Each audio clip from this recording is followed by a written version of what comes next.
Hindi ito dahil pagtripan lang ng mga PC o pulisya o ng mga sundalo. Ito si Kapepe Diokno na nakulong din noon pero naging human rights lawyer, pinapakita ang biktima na na-torture.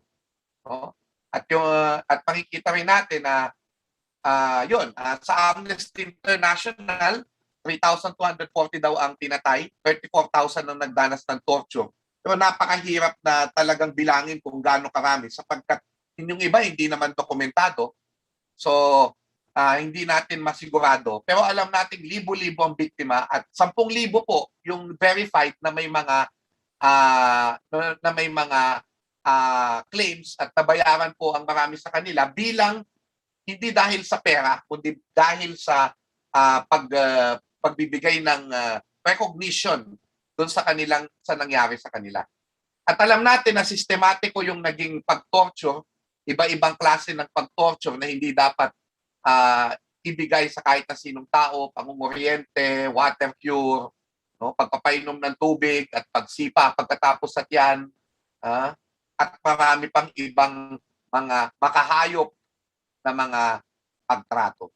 At marami yung nabiktima ang mga ganitong klaseng sistematikong paglabag sa karapatang pantao. Now, tandaan natin na hindi natin sinasabi na kapag never again, si Pangulong Marcos lamang ang ating kinokondena.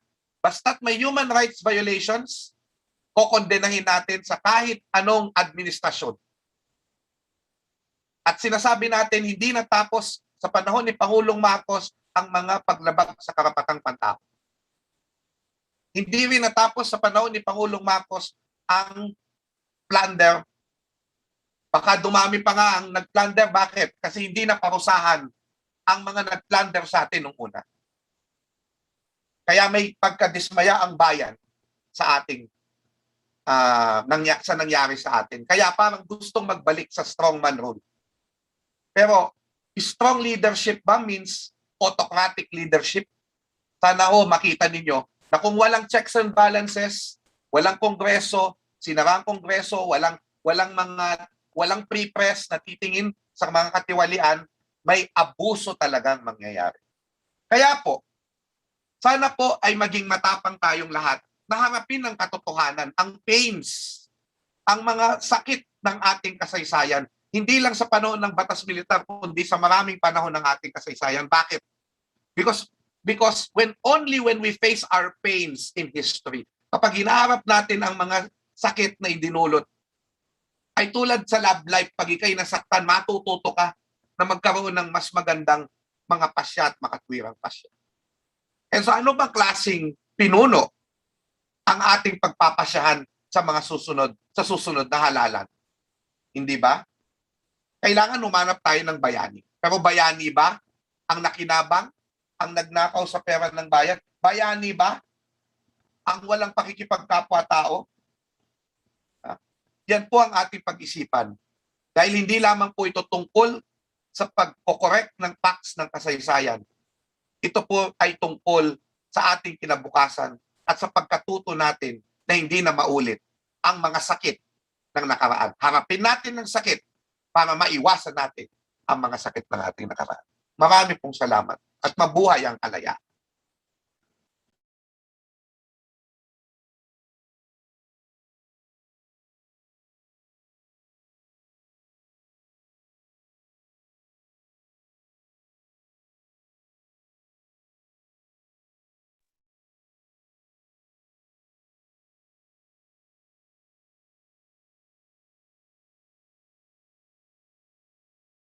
Alright.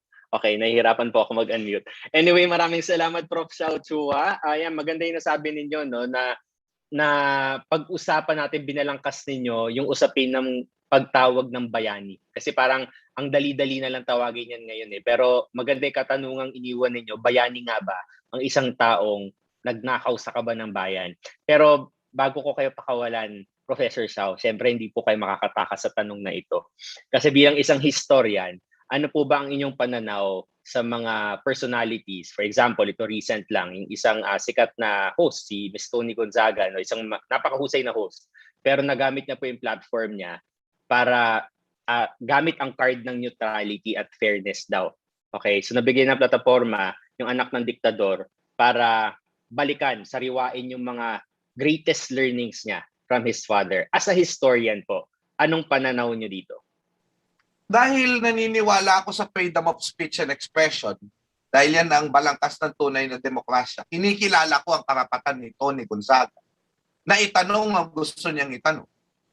Pero kailangan, hindi rin ito mapipigilan tayo na maging critical doon sa kanyang ginawa at tignan ang konteksto. Ano ba yung konteksto nito? Diba? Malapit yung pamilya ng kanyang asawa sa mga Marcos. O kumbaga, merong paghanga ang pamilya. So ang merong kumbaga may connection, no? At alam nyo, expected naman yung mga tanong ni Tony, lifestyle, no, yung mga ganyan. Subalit siguro yung framing na lessons from my father sa title, doon nagkamali talaga. Sana mas neutral na title lang inilagay. Pero sa totoo lang, yung neutral na yan, neutralidad, hindi talaga totoo yan kasi kahit tayong mga historians ay may kinikilingan na mga paninindigan. No? Pero kailangan maging parehas tayo.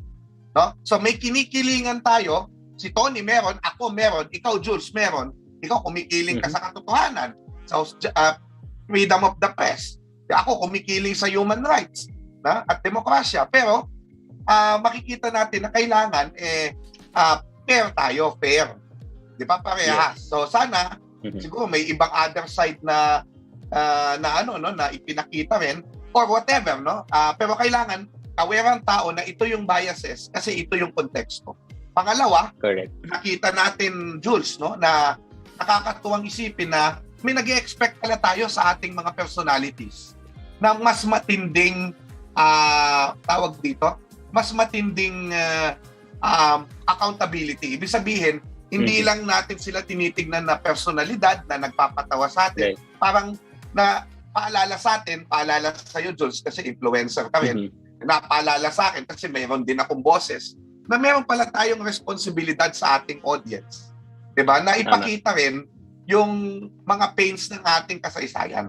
Diba? Para matuto ang mga tao. So, hindi lang dahil tayo ay nagpapatawa, kundi dahil tayo lahat ay mayroong kaisipan. Diba? Si Tony Gonzaga, napakatalinong tao. So, nag-expect yung tao na hindi ka lang, you are more than that. You are more than that. Yes. So, I think yun so yung... diba? Right. So may social responsibility basically, lalo na yung mga personalities na may malalaking platforms. Maraming salamat, Prof. Xiao. May mga katanungan pa ako sa iyo pero later on, makakapanayam pa rin namin kayo at syempre, maaari natin ma-accommodate din yung iba't ibang mga katanungan ng mga ating mga kaibigan dito sa Zoom at sa Facebook. So kung may questions kayo para kay Professor Xiao, mag-comment na kayo dito sa chat box o sa Facebook. Maraming salamat po, Prof. Xiao. See you later po. Mabuhay. Mabuhay po kayo. Okay, ngayon naman po mga kaibigan, ang susunod po nating guest speaker ay isang award-winning book author.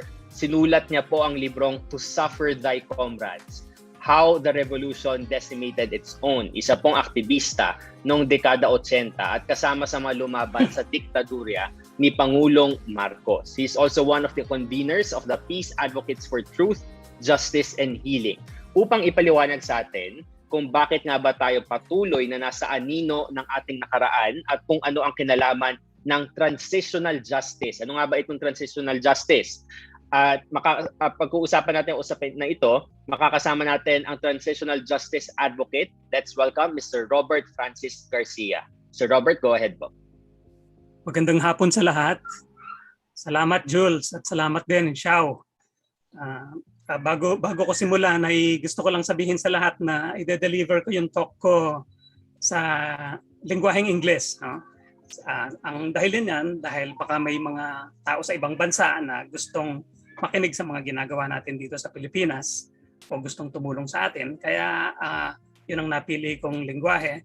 Gayunpaman, may mga halong Tagalog din ito. Kaya in short, Taglish yung gagawin natin.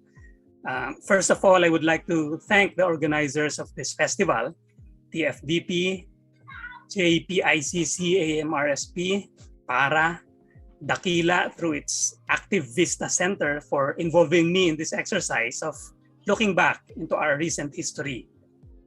Babalik tanaw. And some people do not want us doing this. They would say, Why keep harping on the past? Can we not just move on? Bakit nga ba kailangan pa natin laging nagbabalik tanaw sa nakaraan?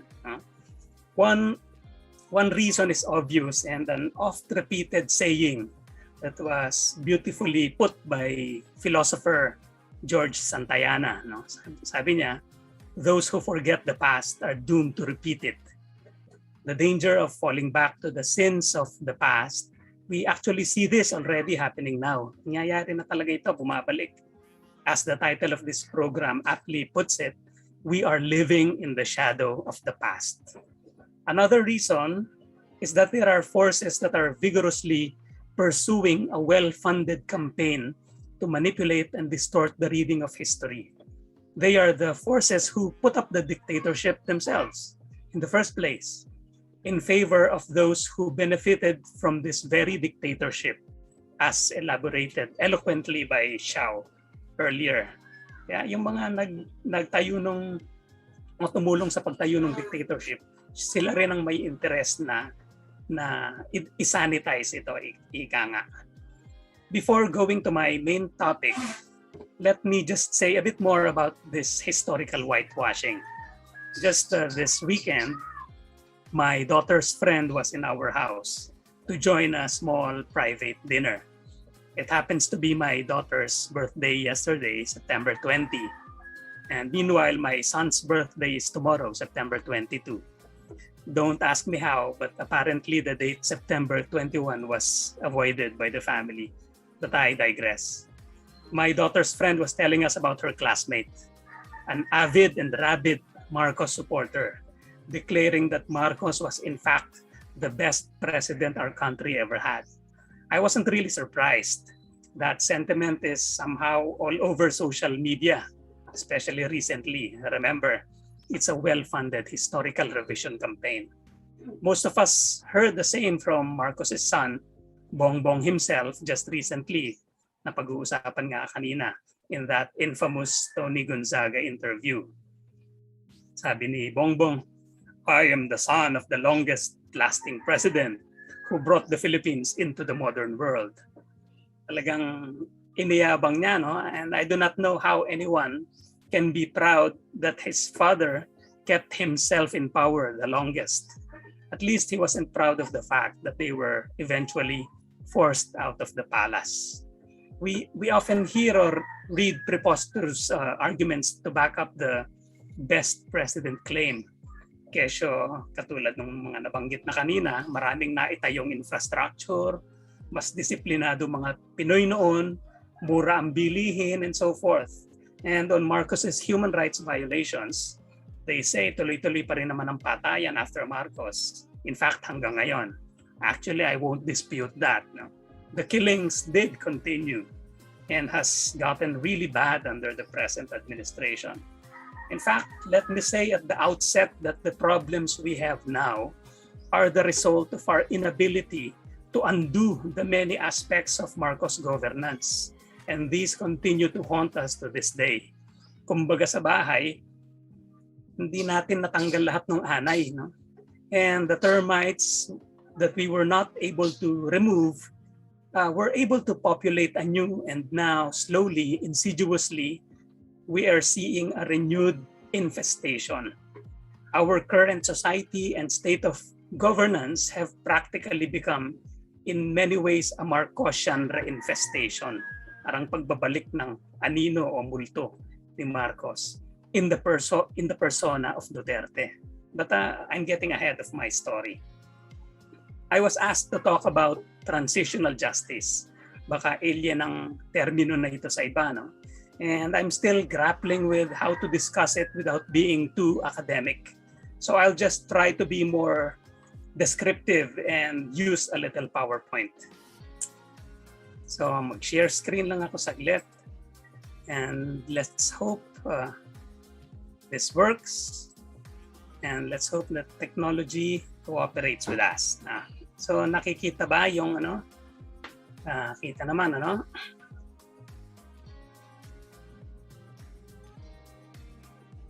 Okay. Let's begin with the definition. No? Konting academics pero hindi naman magtatagal dito. Don't worry. According to the UN, the United Nations, transitional justice is the full range of processes and mechanisms associated with a society's attempt to come to terms with the legacy of large-scale past abuses in order to ensure accountability, serve justice, and achieve reconciliation. Take note of the highlighted phrase, large-scale past abuses. Maramihan at malawakan. Meantime, the International Center for Transitional Justice, or ICTJ, where our next speaker, Ruben, works, also defines it similarly. Transitional justice is the way countries emerging from periods of conflict and repression address large-scale or systematic human rights violations so numerous and so serious that the normal justice system will not be able to provide an adequate response. So large-scale atrocities, post-repression, post-conflict, shoot ba ang Pilipinas dito? Before addressing that question, let me just quickly add the so-called pillars of transitional justice. O sa TJ na lang for short, ang nickname natin para mas simple. Ano ba mga tinataguyod ng TJ? There were originally 4 pillars, which later became 5. Ang una dyan, right to truth. Siyempre, pag may massive violations, gusto mong katotohanan, no? Truth. Right to justice, right to reparation, guarantee of non-recurrence. Yan yung unang 4. And then later on, just recently, dinagdag yung right to memorialization. There is not enough time to elaborate on these pillars, but we just need to emphasize that they are interrelated. On the matter of truth, reality needs to be known and established. That's the first step in finding justice. Justice is what? What is justice? It is fixing things, righting a wrong, which can be punitive, may kaparusahan, restorative, or can take the form of reparation. Pagbabayad ng danyos sa salita natin. And then guarantee of non-recurrence, it is fixing structures and systems so that the wrong will not happen again. And part of that is memorialization, so that society will not forget. Newer generations will continue to learn the lessons of the past and not wake up to such statements as Marcos is our best president, etc. ad nauseam. Now let's go back to the question. How does transitional justice apply in the Philippines? Let us look a little further back. Medyo layuan pa natin yung pag-look back natin to provide more context. Just like many countries in the world, our country has a colonial history. Alam natin lahat yan, napag-aralan natin sa eskwelahan. We often joke that we were under 300 years of Catholic Church colonization under Spain and 100 years of Hollywood. There was also the Japanese adventurism during the Second World War, and now, as a side note, Chinese expansionism in the South China Sea. Our country is so beautiful that we have had so many aggressive suitors. Pinag-aagawan tayo ng mga manliligaw galing sa labas, or more than suitors. We've had seducers, stalkers, harassers, mga mang-aangkin ng yaman at puri ng inang bayan. These colonial incursions have fundamentally altered our society and were ultimately responsible for our current economic landscape.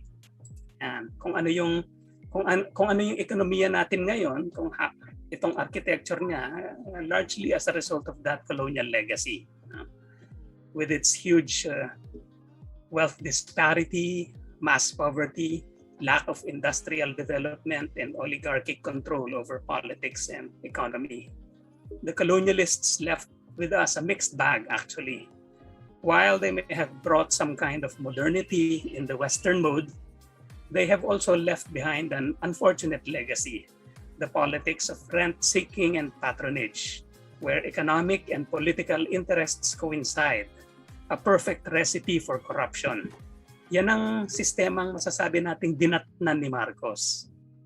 In short, to be fair, Marcos Marcos did not invent this screwed up political economic setup, no?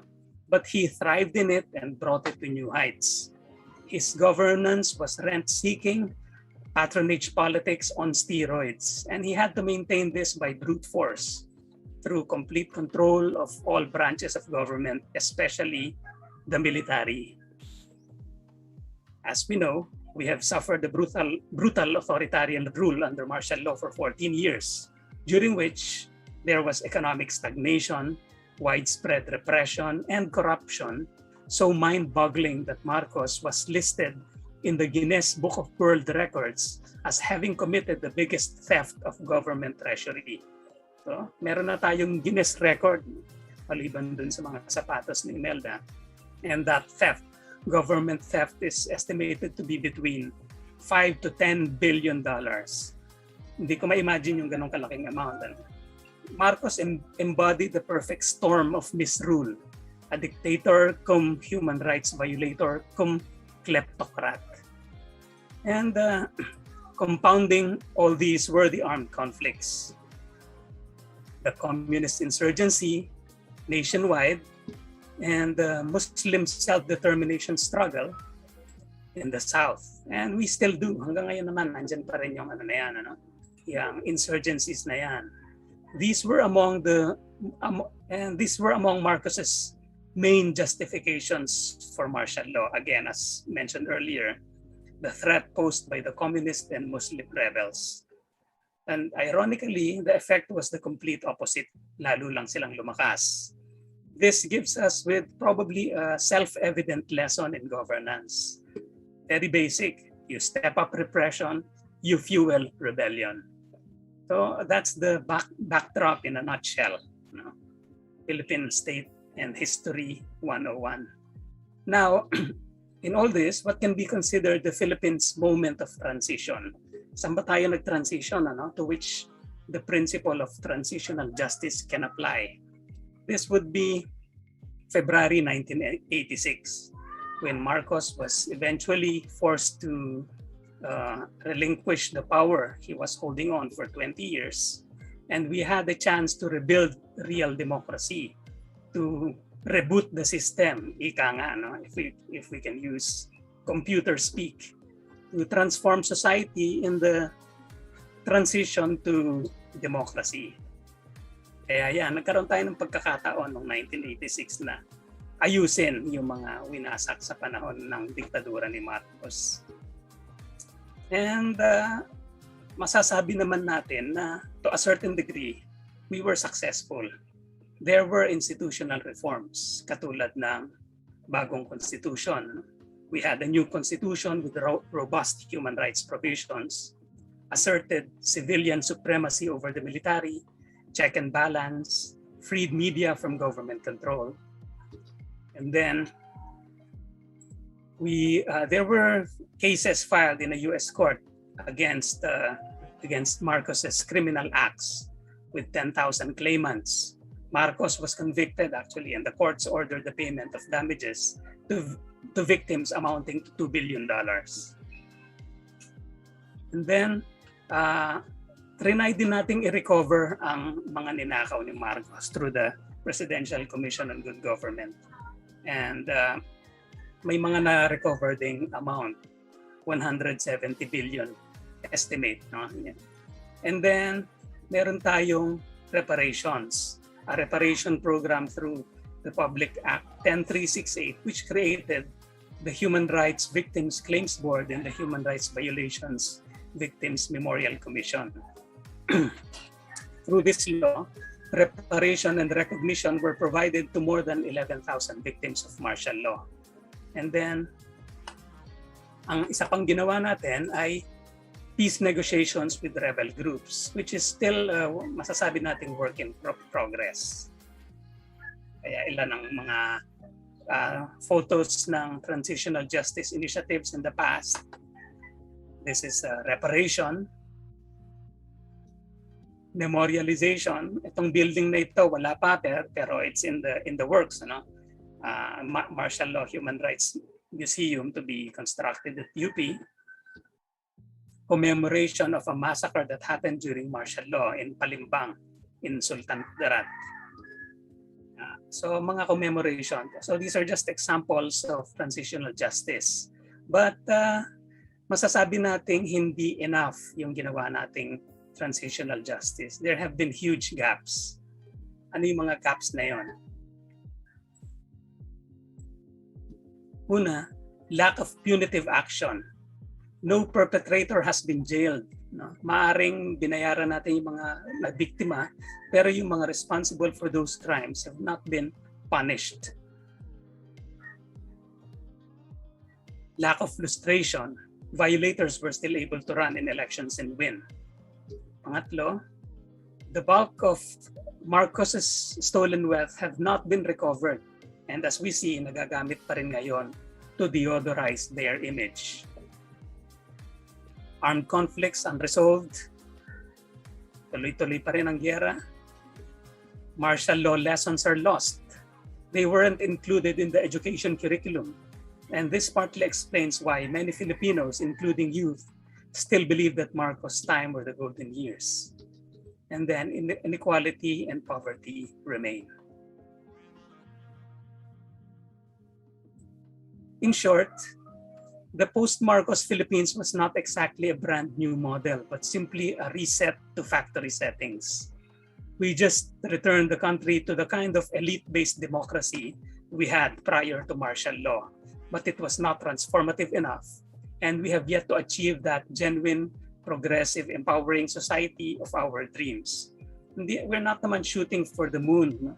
We're just for reasonable standards. Katulad ng full protection of human rights and civil liberties, participative and deliberative democracy that is beyond elections lang, no? Strong institutions with checks and balances, economic progress and equitable distribution of resources, social services and welfare, human security, opportunities for human development.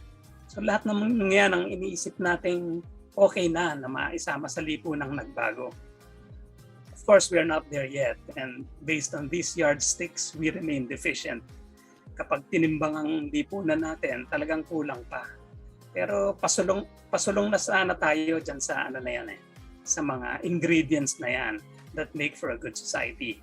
We were already building these aspects of democracy throughout the decades after Marcos. But it was probably much too slow. Economic progress, reforms in our politics, professionalizing security forces, electing better leaders, mga pipe dreams pa rin. But somehow, the waiting for these gave way to impatience and discontent. Dahil marami na rin namang nagsasuffer sa paghihintay ng mas magandang kinabukasan, which allowed the strongman, devil-may-care persona of Duterte to manifest, promising change. All of a sudden, out of nowhere, someone came, bumubuga ng apoy. But as we see now, it was a turn for the worse. Kaya, masasabi natin yung democratic project natin at this point ay epic fail in millennial parlance because apparently we're back to square one. I won't go through this in detail dahil baka kinakapos na ako sa oras, pero I'll probably go to the last part of my my presentation na parang nag-back to square one tayo under Duterte, who was elevated to power on the strength of right-wing populism that seems to be a growing global trend. Parang Duterte has brought back authoritarian rule that is practically a carbon copy of Marcos's playbook. He doesn't even hide his admiration for the dictator. Kaya kita natin pagpapalibing sa libingan ng mga bayani, etc. Then the armed conflicts remain unresolved. The peace process with the Muslim rebels has reached significant progress, and this could probably be the bright spot, and we can only hope that they do not blow it. The communist insurgency rages on. and now they seem to be the ones being used to justify the targeting of unarmed activists. So on the whole, this is now our state of affairs. What needs to be done? Most urgently, we need to arrest authoritarian slide and reclaim the path to democratization. Then let's consider transitional justice. Issues old and new that involve large-scale atrocities and therefore are relevant transitional justice concerns are piling up. Let me summarize them here. Una na nga itong Marcos martial law. But there are issues that are also TJ, no? Tulad ng the Bangsamoro peace process, and masasabi nating transitional justice is integral to the peace negotiations with the Bangsamoro. The communist armed conflict, kailangan din ng transitional justice dyan because obviously continues to rage and claim victims from both state and non-state perpetrators. And then we had the Marawi crisis, where the complex issues of violent extremism and excessive state response resulted to the wastage of a city and a massive civilian casualty count. Andyan din yung war on drugs that is churning out tens of thousands of victims of extrajudicial killings, nearly all of them belonging to the poorest of the poor. At kung hindi yan large-scale atrocity, I don't know what is. And the COVID-19 pandemic response, which has led to large-scale suffering in the form of deprived health services as well as massive corruption. So these are just some of the challenges we face. Marami pa sigurong issue na masasabi nating in the mold or in the province of transitional justice. So this is just a short list. And personally, these are the TJ issues that occupy my mind and my time. I currently work with the Commission on Human Rights as a consultant, and we have created the loose formation of TJ experts and practitioners, which we call TJ League or Transitional Justice League. Pinili namin yung pangalang Transitional Justice League kahit na mas marami sa aming fans ng Marvel. I'm also involved with the TJ project based in Ateneo that focuses on documenting women's narratives that have direct TJ implications. Through these initiatives, we continue to lay down building blocks so that when we reach an environment that is more friendly and conducive to transitional justice, then we are ready. So pasensya na kayo kung medyo lumagpas ako sa oras, pero that's still in a nutshell, marami pang pwedeng pag-usapan about transitional justice. But we hope to be able to push the discourse forward. Thank you very much and good afternoon. All right. Thank you so much, Mr. Bobby Garcia. Maraming salamat po sa pagpapaliwanag, lalo na dito sa terminong transitional justice na most likely marami sa atin ay first time na encounter to o mas na-expound. So thank you so much, Sir Bobby Garcia, for expounding this matter. This is a very important step towards understanding our past. At marami pa tayong kailangan malaman patungkol dito. Thank you so much, sir. Makakasama namin kayo uli mamaya para sa Q&A. Now, to give us an international, thank you, sir. To give us an international perspective on transitional justice and how other nations worked for it, our third speaker is a senior expert from the International Center for Transitional Justice and has worked with other governments and non-government institutions in designing and implementing transitional justice mechanisms. He's also a former commissioner of the Presidential Commission on Good Government. His work has been instrumental in retracting the ill-gotten wealth of the Marcos family and was in charge of the litigation, investigation, and successful recovery of $680 million of the ill-gotten asset hidden by the Marcos family in Switzerland, the US, and other foreign countries. To lead this discussion, let's call in Attorney Ruben Carranza. Attorney Ruben, go ahead. Hi, good. Magandang, ano ba ngayon dyan? Hapon? Hapon. Umaga dito. So, katulad ni Bobby, I have to speak in English. Also mostly because Cebuano ako, so nahihirapan din ako mag-Tagalog. Hindi ko alam kung masishare ko yung slides ko, but let me look for it now.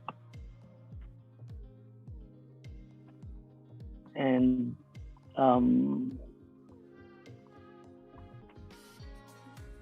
does it show? Yes po. So, siguro I'll skip some of what Bobby said. He read the definition that we use in ICTJ, where I work, on transitional justice. And it's not the best definition because it doesn't tell you much about how effective it is or how useful it is. But I'll go straight to the questions that you wanted me to respond to, and I'll try my best to respond to them. How does the Philippine experience with martial law and transitional justice compare with that of other countries? What actions that have been taken elsewhere can the Philippines consider? How did other countries memorialize their past, including their past involving dictatorships? And then ang importanteng tanong na mahirap sagutin, after 2022, what forms of accountability can be pursued? And I will quote your question, for human rights violations and the pandemic response of the Duterte government. I'll tell you a story that might be helpful. And some of you might be old enough to know who these people are in the picture, but in my work, I meet a lot of activists and human rights lawyers, and I have been working in Tunisia, a country where the Arab Spring began a few years ago. And when I went there the first time, I landed at the airport. I took a taxi, and I had to share a taxi with someone from Chile. His name was Pepe Zalaquet, Jose Zalaquet. And Pepe Zalaquet was a member of the Truth Commission of Chile. And so when I introduced myself, he asked me if I knew Senator Jose W. Jokno. I said, of course I did, but of course I also met Senator Jokno a long time ago when I was still a student. And Pepe said that he was a friend of Senator Jokno, and then proceeded to tell me a story about how the dictator in Chile, Augusto Pinochet, that's the one on the left of Imelda Marcos in that picture, once was able to wangle an invitation, his first invitation as a dictator, for a state visit. Several countries had been approached by Chile. They refused to invite him, but there was one country that actually invited Augusto Pinochet to pay a state visit to, and that was the Philippines under Ferdinand Marcos. Once it became known in the Philippines that Ferdinand Marcos, who had already declared martial law at that point, had invited Augusto Pinochet, there were protests outside, rare protests, but outside the Chilean embassy and in public. This alarmed the foreign minister of Chile, but he did not inform Augusto Pinochet. But it probably disturbed Marcos enough that Marcos decided to cancel the invitation for Augusto Pinochet. The problem was Augusto Pinochet was already on the plane en route to the Philippines, to Manila, and had to land in Fiji because he was told by his foreign minister that Marcos had canceled his invitation. So even dictators like Marcos knew that dictators like Pinochet were not welcome in their own country. So this event in the picture was the burial of another dictator, Francisco Franco, the dictator of Spain, to which Imelda Marcos and Augusto Pinochet and his wife were invited. What's important about this picture is that it took decades, of course, from the time of this funeral and after Francisco Franco was buried in Spain to exhume his body. But decades after his funeral, his body was finally exhumed last year. So it's possible. It's possible to rectify the way dictators are honored. It's possible to cancel invitations for dictators. It's possible to shame them. And that's what other countries have done. I'm not going to go over the transitional justice processes that Bobby has mentioned, except for one that I will mention later called vetting. So aside from truth commissions, criminal prosecution, reparations, memorialization, and reforms, there's something called vetting that I might be able to say something about. One question that has been important in other countries is how far back do you go back to deal with the past? And so I have done work in Kenya, and in Kenya, they have in fact gone as far back as just before independence from the colonial government of the United Kingdom. Their process included reparations for an insurgent army that fought the colonial government of the United Kingdom. The UK was forced to pay reparations, was forced to fund a memorial, and this was the memorial that was established in Nairobi that ICTJ and in my own work helped build and help get funding for.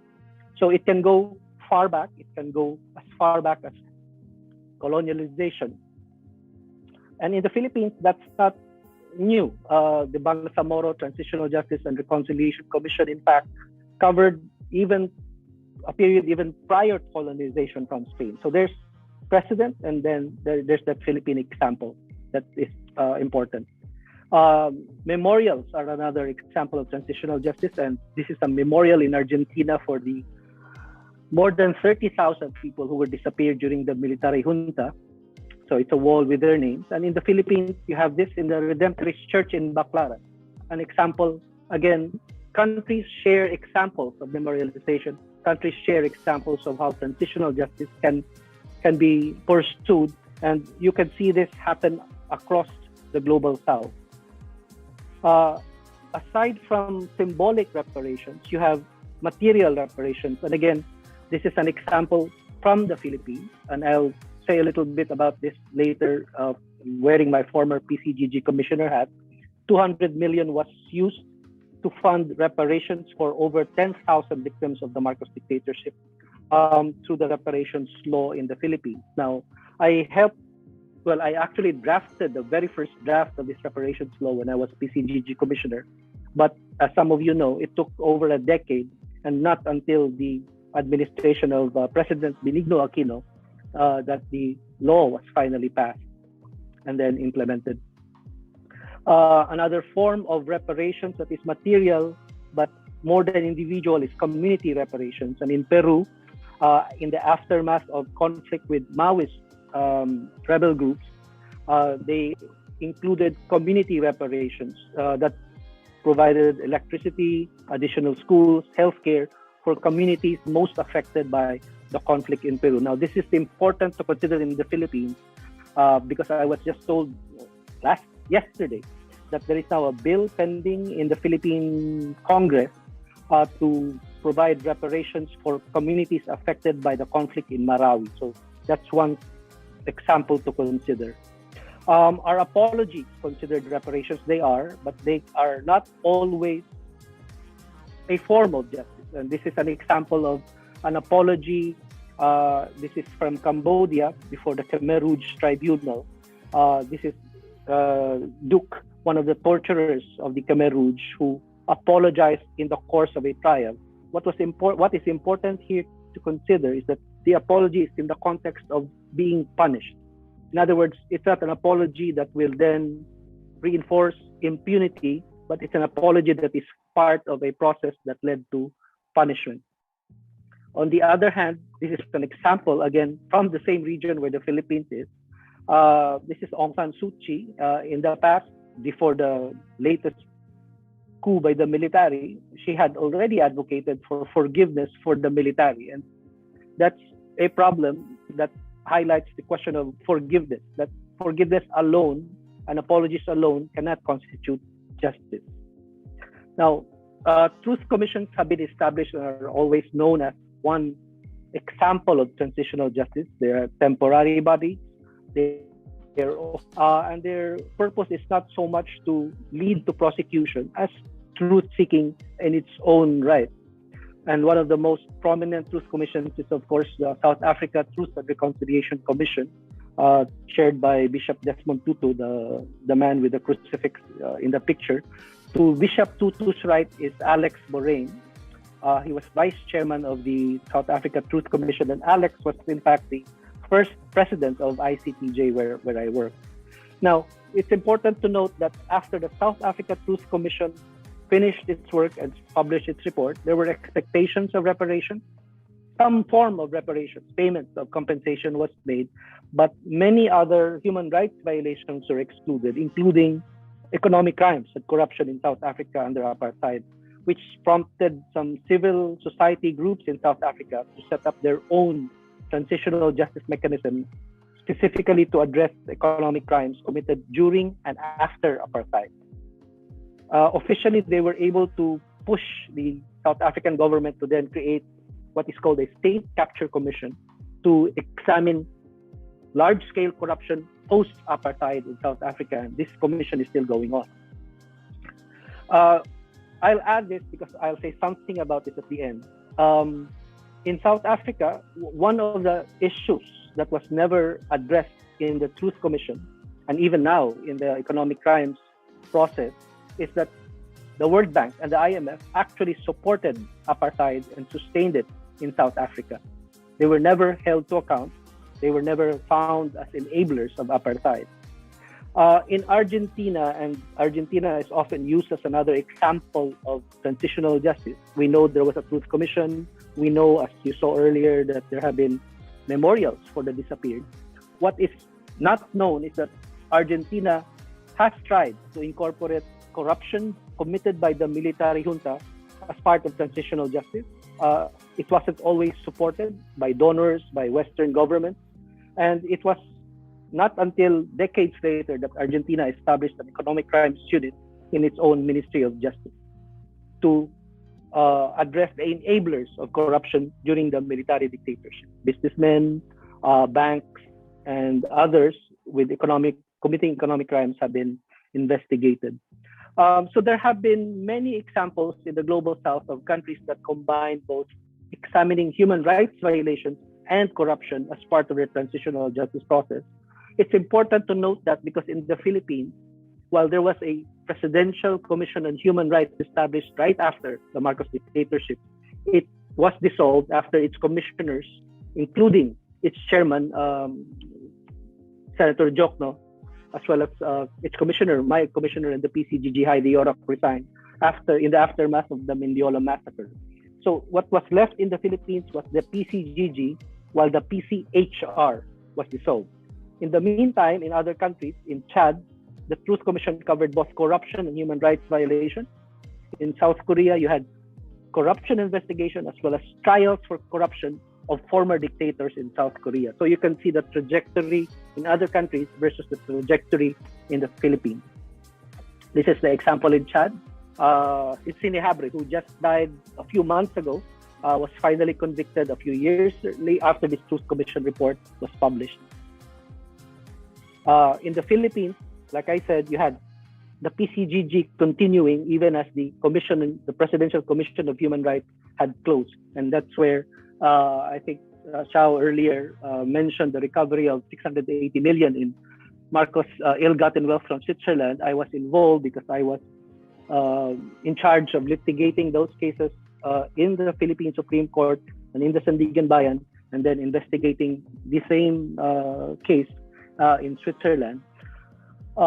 Part of what I did was to draft the reparations bill, as I said earlier, so that not only would the Philippines recover this asset, but we make sure that the recovery would also benefit victims of the Marcos dictatorship, which is why 200 million out of the 680 million was used to implement reparations for the victims of the dictatorship, and another $10 million was set aside for the Memorialization Commission. I inserted that into the draft bill so that there's enough funding for transitional justice, or at least reparations, and that funding would not be the subject of debate in the Philippine Congress. Now, maybe I should already note here that while this bill was being discussed and I was still commissioner in the PCGG, and immediately after, there were already objections, not just from the Marcos family. Amy Marcos would often summon me to her office to talk to me about this bill. And in response, I said, I was still PCGG commissioner. Ang sagot ko sa kanya was, meron din akong opisina. So siya ang pumunta sa opisina ko. So we never got to meet. One of those who tried to block the reparations bill was Senator Chis Escudero, for example. Not blocked directly, but you could see that he was trying to maneuver it so that the bill would be diluted. So there were several others who tried to do this. And of course, Juan Ponce Enrile voted against the reparations bill when he was a senator. There are other examples of truth commissions that dealt with corruption. Kenya is another example.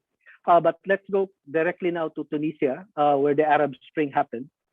This is where the student who set himself on fire, the fruit vendor, I mean, who set himself on fire, it was in this town, and I took this picture, and they have established a memorial to honor Mohamed Bouazizi, who essentially sparked the Arab Spring.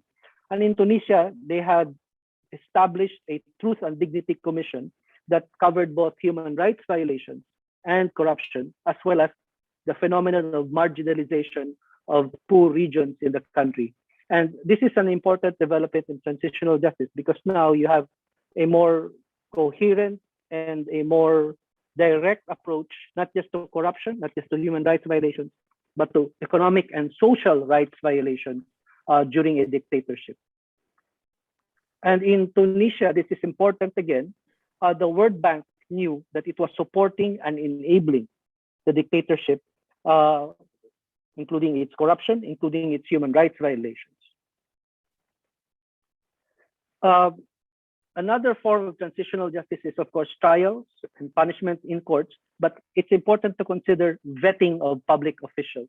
And vetting has happened in several countries, whether it's the vetting of police, the vetting of military, or even the vetting of public servants, those with cases of corruption, those who have been charged with human rights violations, have been vetted and have been removed from office.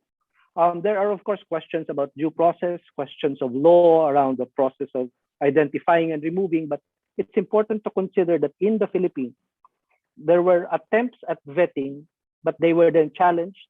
And the only vetting that effectively succeeded in the Philippines was the removal of justices of the Supreme Court, most of whom resigned right after the dictatorship. We can go back to that, but this is one area in which the Philippines obviously has suffered.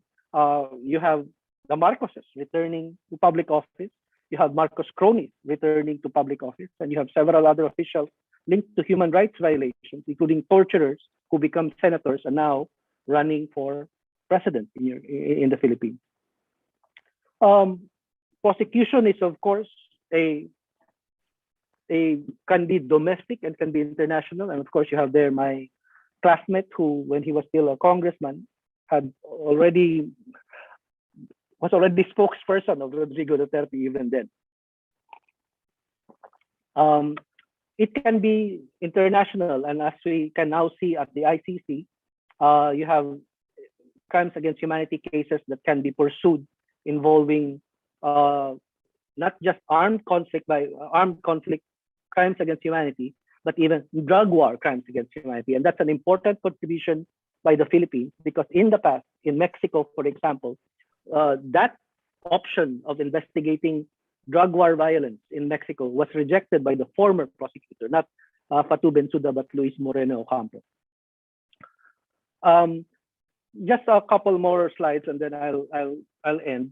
One of your questions was, what do we do after 2022? How can we hold this current government accountable for its pandemic response? And there's an old truth-seeking commission established in New Zealand that investigated in 1919 the impact of the Spanish flu and how and why there were so many deaths, at least relatively speaking, in New Zealand because of the Spanish flu. So there's precedent for truth-seeking involving a pandemic, involving a healthcare issue, involving potentially violations of the social right to health.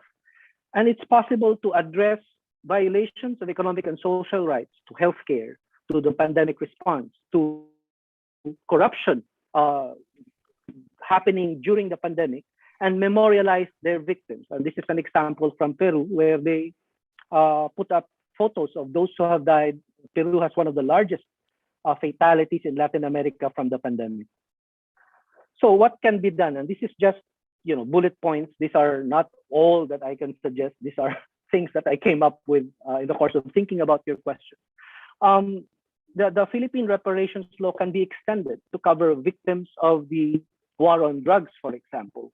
As I said earlier, there's now a discussion in the Philippine Congress on reparations for the Marawi conflict. But and interestingly, Jaime Marcos and what's his name, the former police chief who is now a senator, are supposedly sponsors of this bill, but they refuse to include deaths and killings in Marawi as part of this bill on reparations for Marawi. A second suggestion would be to disqualify from office those identified by the PCGG as having benefited from ill-gotten wealth.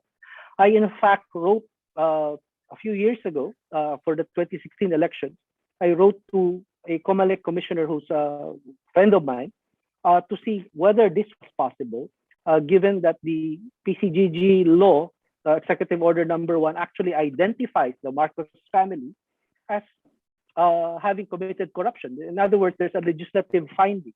So this is potentially something that creative lawyers in the Philippines can do. How do we implement this law and disqualify from holding office, from running for public office, the Marcoses themselves? It's important to review the education curriculum to incorporate not just the stories of the Marcos dictatorship, but data on dictatorship history. When I was PCGG commissioner, Ilocos Norte had organized its own Marcos Day, organized by the Department of Education in Ilocos. So what I did was to write to the then Secretary of Education questioning why a holiday was being celebrated in Ilocos Norte to honor Ferdinand Marcos. The Education Secretary wrote to the Education Regional Director in Ilocos Norte and told them not to hold it. At that time, the Education Secretary was Raul Rocco. So it's possible. It depends on who your Education Secretary is. Fourth point is to prosecute drug war crimes using the Philippines Crimes Against Humanity law passed in 2009 before the Philippines even signed on to the ICC treaty. There's also a separate forfeiture law, the same law that we use to recover assets of the Marcoses from Switzerland.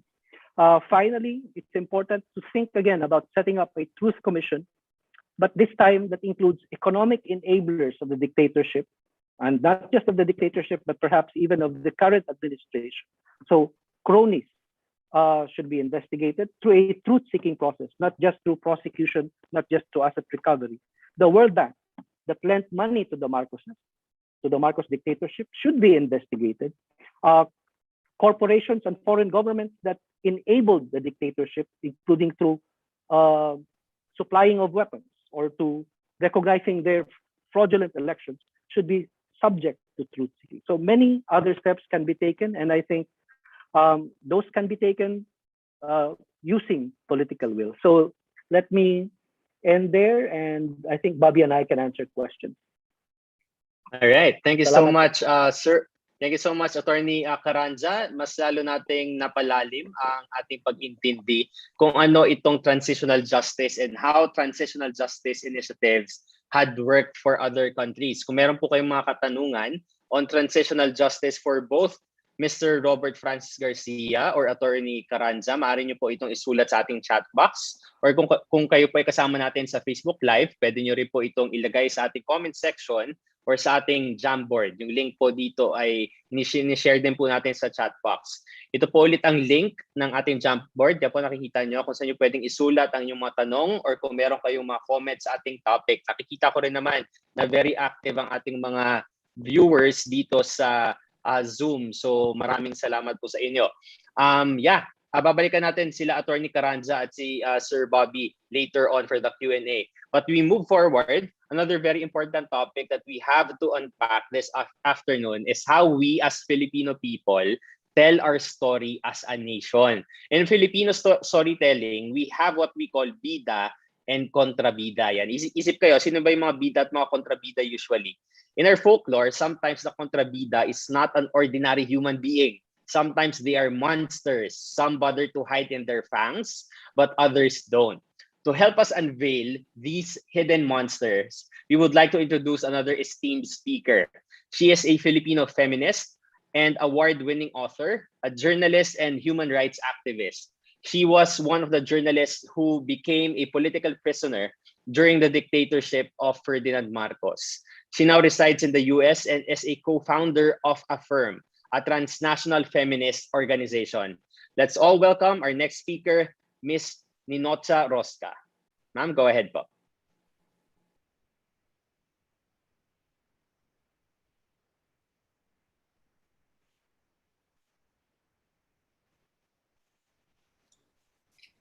Hi! Kumusta po? Magandang umaga. Very impressive ang mga presentations so far.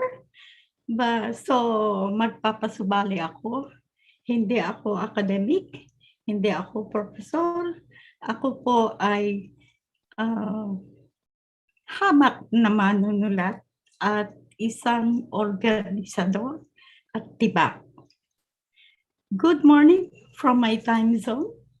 Thank you for the time and space to help me unravel some thoughts which have been swirling in my mind for decades. It has been 50 years. I have spent my entire adult life under the shadow of this hinayupak na martial law. This dismal phenomenon na pinawalan ng wax statue. Add to that at this time, we have to deal with his progeny, si Senadora Amy at si BBM na gustong maging presidente now and forever. Apologies if I cannot be coolly intellectual about our topic. We just held a tribute for Sixto Carlos with participants from 3 continents, most of them already white-haired like me, still trying under whatever circumstances they find themselves, trying to help the country. Isang malalim na buntong hininga po. 50 years should have been enough for us to deconstruct the bogey of martial law and to advance from opposing that concept towards opposing the social, political, and economic context which has enabled the fear of martial law to survive. I have a slide presentation here. Let me see if I can share it. Hindi ako masyado magaling dito, but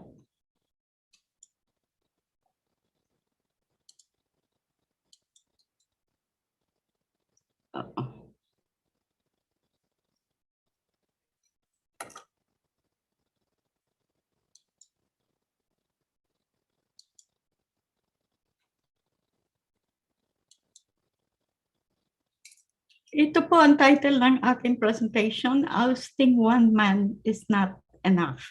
Okay, so what is martial law? This is a very ordinary general definition from Mique. As we can see, it's the temporary imposition of military control of normal civil functions or suspension of civil law by a government, usually in response to a temporary emergency, and so on and so forth.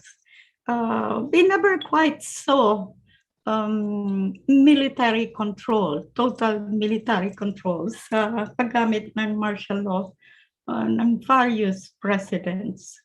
But now the power to bring about this temporary imposition is expressed in our constitution. We have had constitutions in the last 86 years, Now, itong pagpalit-palit ng constitution is actually contributory to our inability to stabilize and institutionalize our democratic processes and institutions. So, what are these provisions? 1935 Constitution, this is it. Always lawless violence, invasion, insurrection, or rebellion. Ito yung ginamit sa akin ni Marcos nang ako'y hulihin na yung warrant of arrest mentioned this, inciting to rebellion, insurrection, inciting to subversion, insurrection, and or rebellion. Medyo napabilib ako sa sarili ko. Okay, this was 1935. This is the 1973 Constitution. As we can see, medyo lumapad na ang kanyang definition of what martial law should be. Medyo malaki-laki na siya ng konti. But nandun pa rin yung invasion, insurrection, rebellion, tapos merong lawless violence, blah, blah, blah, blah. Now we have the third constitution, which is the 1986 constitution. As we can see, makapal na siya, no? Mahaba na siya. At mas elaborate na. Meron ng mga cannot be exceeding 60 days, meron na siyang mga caveats, meron na siyang mga restrictions in the 1987 Constitution. Some of this, ito, mahabang-mahaba na ang specifications on what martial law should be, when it can be declared, and the limitations to that phenomenon. We construct more and more barriers to the exercise of this legal power of the president. Looking at this definition, though, we find it is rather, all of them are rather simple provisions to take away the civil, political, and human rights of a constituency by those who rule them. So, the next question to ask is very simply this. First, do civil, political, and human rights exist for enough of the population to support the concept of a common good?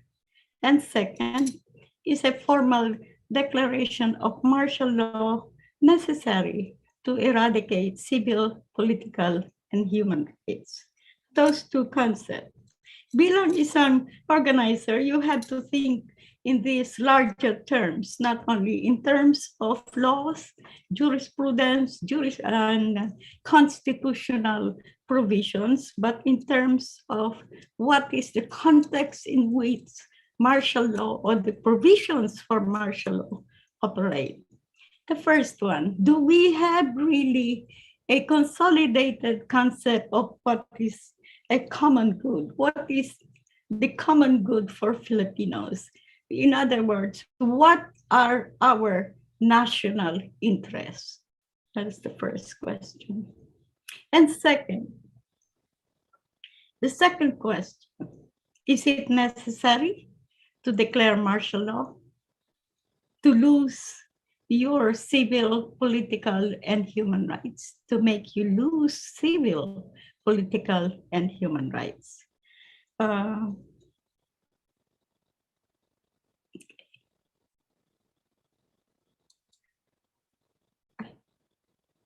Now, we are in the middle of a very strange phenomenon.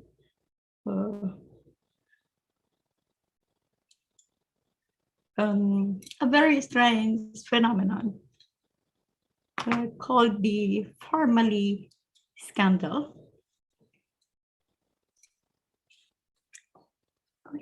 Bakit siya nagganyan? Okay. In the middle of this pandemic, the family scandal is still happening. But it has shown us very clearly how both citizens, non-citizens, and foreign corporations can indeed play fast and loose with both the process and the rules of governance. The critique of the family scandal has been in terms of corruption and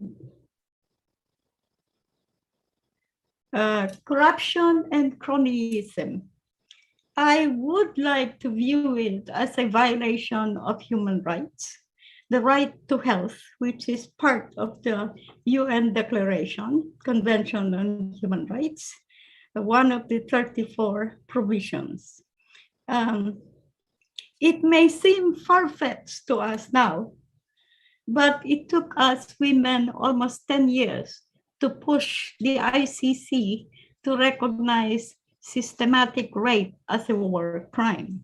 So we could push for a case of a crime against humanity revolving around the deprivation of health measures by the Digong administration of health measures for our people in the middle of this pandemic.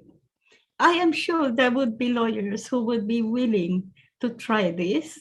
In one of our discussions, I asked attorney Robert Swift, who was a lawyer for the first tort case against the Marcos estate, why he did what he did, and his answer was very simply, I wanted to create jurisprudence. And by the way, more money has been recovered from the Marcos estate than what the PCGG managed to get, millions and millions of dollars via the tort case of led by attorney Swift. Now, I have this screen up and I'd like you to look at this and understand what it is. Where we ask, where then did this impunity towards chronic capitalism, towards murder, towards the erasure of civil and human rights, where did all this come from? This disenfranchisement of such a huge sector of our population. 5 years of tolerating the creation of an abattoir of murdered human beings tell us that the fault lies not in the legal instrumentalities provided by the Constitution, but elsewhere. The late great Senator Jose W. Diokno used to scold me every time we met in New York City. He did not like that I was not paying attention to the creation of a culture that would not only allow our people to survive, but to thrive. He got so impatient with me, I think, that one evening, as we were dining at a Korean restaurant, I think around a dozen of us, he started reciting Tagalog poetry to me. And of course, with his voice, he subdued the entire restaurant to silence. Well, I think what he was saying was that there were far more important aspects to our national life than just legalese, and one of the most important aspects is the social and civil context, the social and political context of what we were going to. We must look at the culture and consciousness and value systems which enable the very idea of martial law to remain a bogey in our minds in all its various forms, from the allegedly anti-terror law to the POGO stealth invasion, to the cavalier tolerance for the COVID virus, which kept the archipelago's borders open even as Wuhan was being locked down, and even to the willingness of so many to become croaking frogs of a creeping dictatorship, a non-formal dictatorship, but a dictatorship nevertheless. In other words, aside from dealing with this politically and in economics, we must deal with this as embedded in our social organizations and social practice. And I'm speaking here from the family to religion to even our friendship systems. Authoritarianism is very simply the enforcement or advocacy of strict obedience to authority at the expense of personal freedom. We have various experiences of this, from the small to the large one. I grew up in a very authoritarian family, for instance. And then, of course, authoritarianism expresses itself in three forms. You have dictatorship, totalitarianism, and fascism. Now, the amazing thing is that authoritarianism has the corollary quality of making individuals compete for the favors of the authoritarian. Even though we see this as a kind of single what would you call this? A single structure, very rigid. It is actually Darwinian in its view of human relations.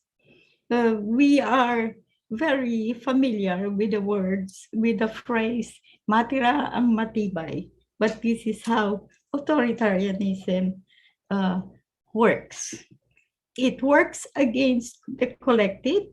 It works as a compulsion to maintain authority via decimating those in the rising ranks. There should be no competition to the one who is the authority. We should look at the rate of decimation of Duterte supporters. For instance, right now, medyo nagkakagulo yung PDP laban ni Cusi at Pimentel. A very good illustration of how ginagawang gladiators yung mga followers niya. Maglaban-laban kayo at I will remain in charge of everything. Now, the other irony, the second irony of authoritarianism is that meron ng competition among the subsets of the hierarchy, but it also cultivates the idea of a savior, the strong man, that one cannot be self-reliant, but must expect help and salvation from a more powerful authority. The airlifting of the Marcos family in 1986 was an instant of intense demoralization for the nation, as it strengthened the idea that those with power were immune to justice inflicted by those who have been rendered unjust. That's why I'm a little bit, medyo hindi ako masaya, although masaya rin sa ICC decision to investigate the Duterte administration on the issue of the drug wars. I've always believed that the first and primary justice should come from our people. And we have been deprived of that opportunity time and time and time again from trying and rendering justice on those who collaborated and so on and so forth. Now, this is the other thing, okay? Authoritarianism is, of course, decidedly macho. Yeah, as it relies on brute power and strength rather than on knowledge and wisdom. And even its female and marginalized gender adherents exhibit a kind of brute power mitigated by a sexualized subservience to prime authority. We therefore found such ludicrous aberrations as the malakas and maganda iconography of Ferdinand Marcos. I have included here as a kind of ironic annotation, the statement of Ferdinand Marcos on February 24, 1986. I remember laughing when I read this. I am just like an old warhorse smelling powder and getting stronger than ever. He was dying, for God's sake. He could barely walk and so on. But look at this. There is a lesson in this trope from the Marcos era. We find this very similar use of strength and sexualized power under the Duterte regime. I think one of its, I hesitate to use the word celebrated, but known influences, constructed influences. I use the word constructed because the woman would probably not even influence her husband if she had any, were it not for the existence of Duterte as president. Anyway, she said something like, President Duterte is a sex god.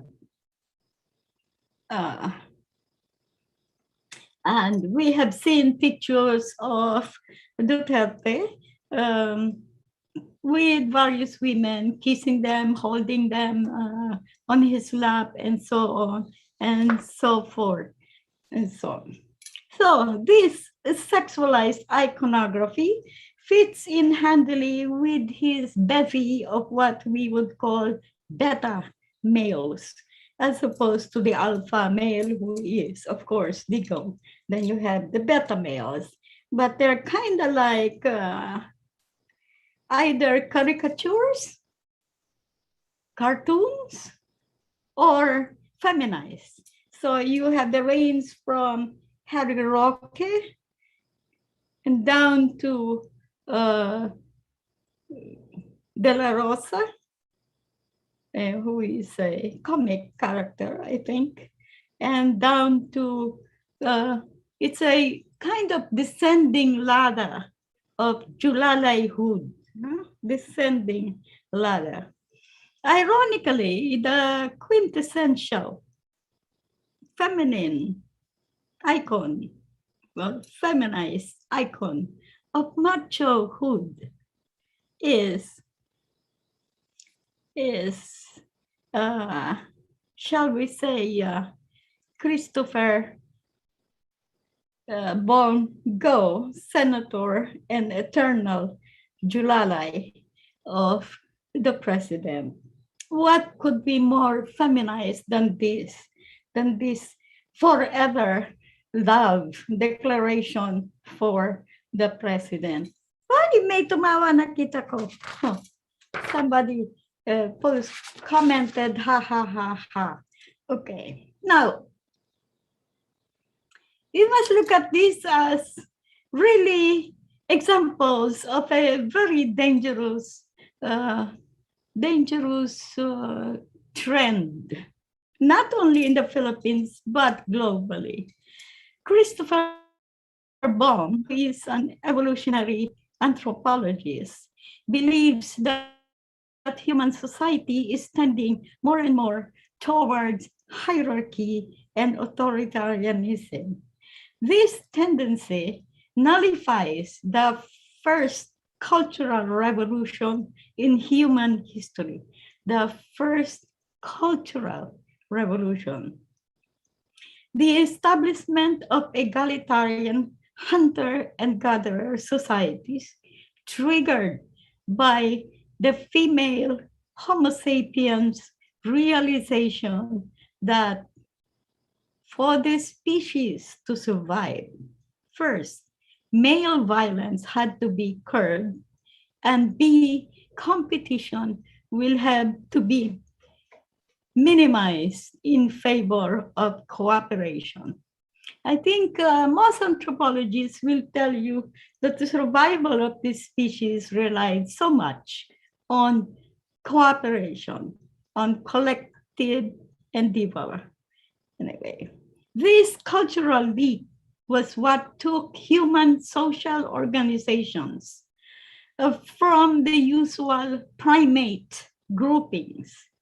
As we look at the chimpanzee or the gorillas, we see that their organization, their herd organization, is in terms of an alpha male in charge of the group. Okay, and he has all the privileges, including food, sex, etc. Now, the status of alpha male has to be won through violence. There are combats, and challenge to the alpha male, his replacement by a beta male who has defeated him. Anyway, it was against this social kind of primate social formation that the female of our species revolted. And how they carried it out is a very complex story about sex, menstruation, and cosmetics. But that story is for another time and another discussion. Now, intrinsic to the cultivation of a secondary and tertiary ranks of what I call Julalaihood is the cultivation of ignorance, of what we in the literary world calls a willful suspension of disbelief. In this case, a willful suspension of political disbelief would be more apt.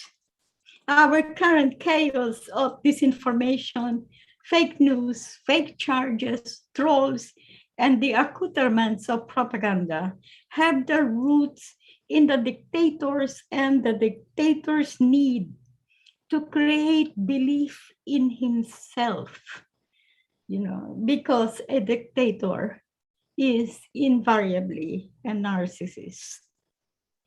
So let us hie back to the origins of our fake news and disinformation. 27 World War II medals of heroism. Si Chao Chuba wanted to make us define what is a bayani. In this case, in the fantasy of the dictatorship, it's 27 medals. Where they came from, nobody knows. Now,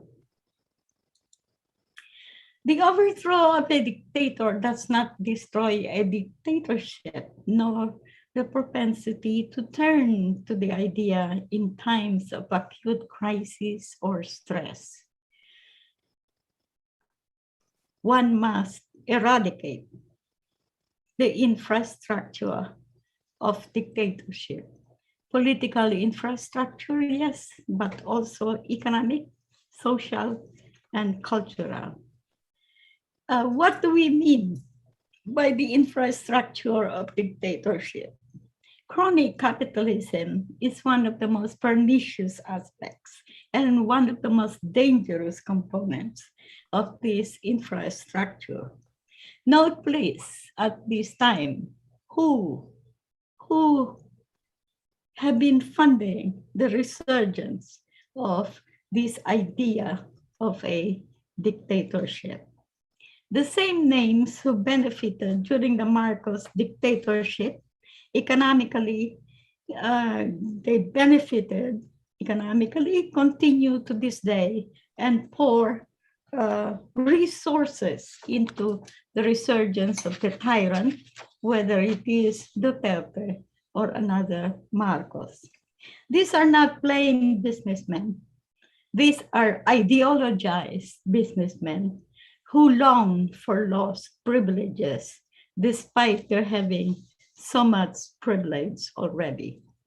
Part of destroying the infrastructure is holding everyone accountable. I'm sorry, this is such a violent slide. There are many ways of holding individuals accountable. You can dispossess them, you can disenfranchise them, you can refuse to allow them back into the country. You refuse to allow them to have a normal social existence. You don't rub elbows with them, you shun them, and you keep on repeating and repeating and repeating the litany of their crimes against the nation.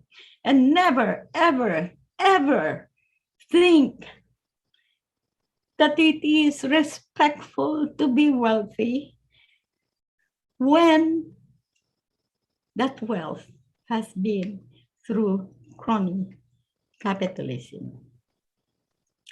I will note here that none of those who went through imprisonment and torture, not to mention who had relatives murdered, received justice. We got compensated, but that is not justice.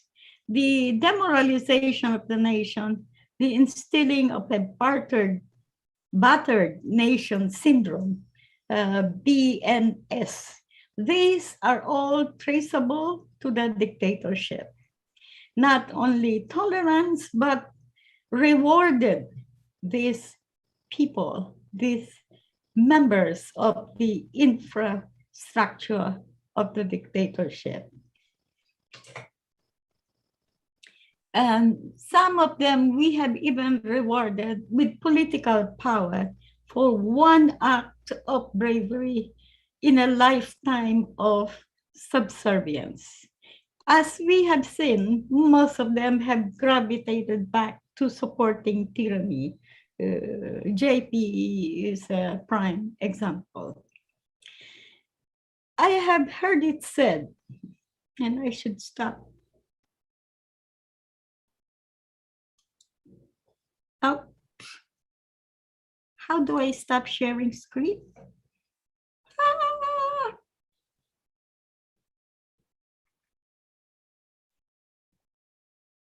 Oh, okay, thank you. I have heard it said that even poverty is bearable if there is fairness and there is justice. I posit this, that even the most extreme demands for discipline in our organizations would be bearable if there were democratic processes and democratic agreements. I will then leave you with this injunction. The struggle against martial law is a small part of the struggle against authoritarianism. We must guard against the latter, not only with regards to the state. We always formulate our idea of democracy, human rights, civil rights, etc. in terms of our relationship to the state. We should think in terms of our relationship to one another when we think of the struggle against authoritarianism. We need to evolve a different kind, perhaps, of human relations if we are to confront the crisis of our times. Thank you. Salamat po. Alright, maraming salamat po sa inyo. Thank you so much, Ms. Ninotska, for connecting our history to a deeper sense of our story. We'll have you again later on for a quick Q&A. But right now, to talk to us about how we can move toward a real and genuine democracy, kasama natin ngayong hapon na ito ang Executive Director ng Diokno Law Center. He is also currently the chairman of the Free Legal Assistance Group, or FLAG, the oldest and largest human rights organization in the Philippines. Friends, ang atin pong woke lolo. Please welcome Attorney Chel Diokno. Attorney Chel, go ahead.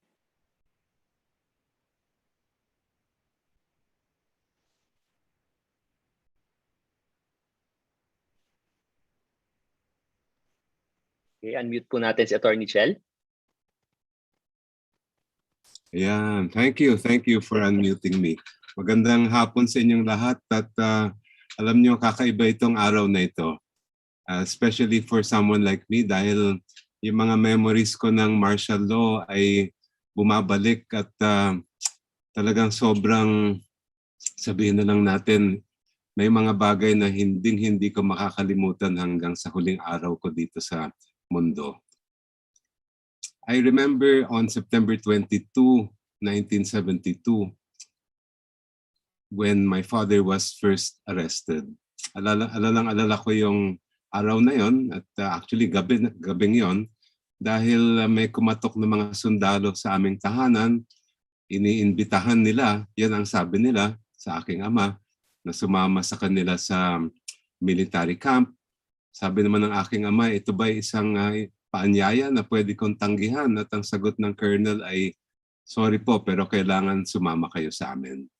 Hindi ko makakalimutan yung oras na yon dahil yun ang huli namin pagkikita na siya ay isang malayang Pilipino.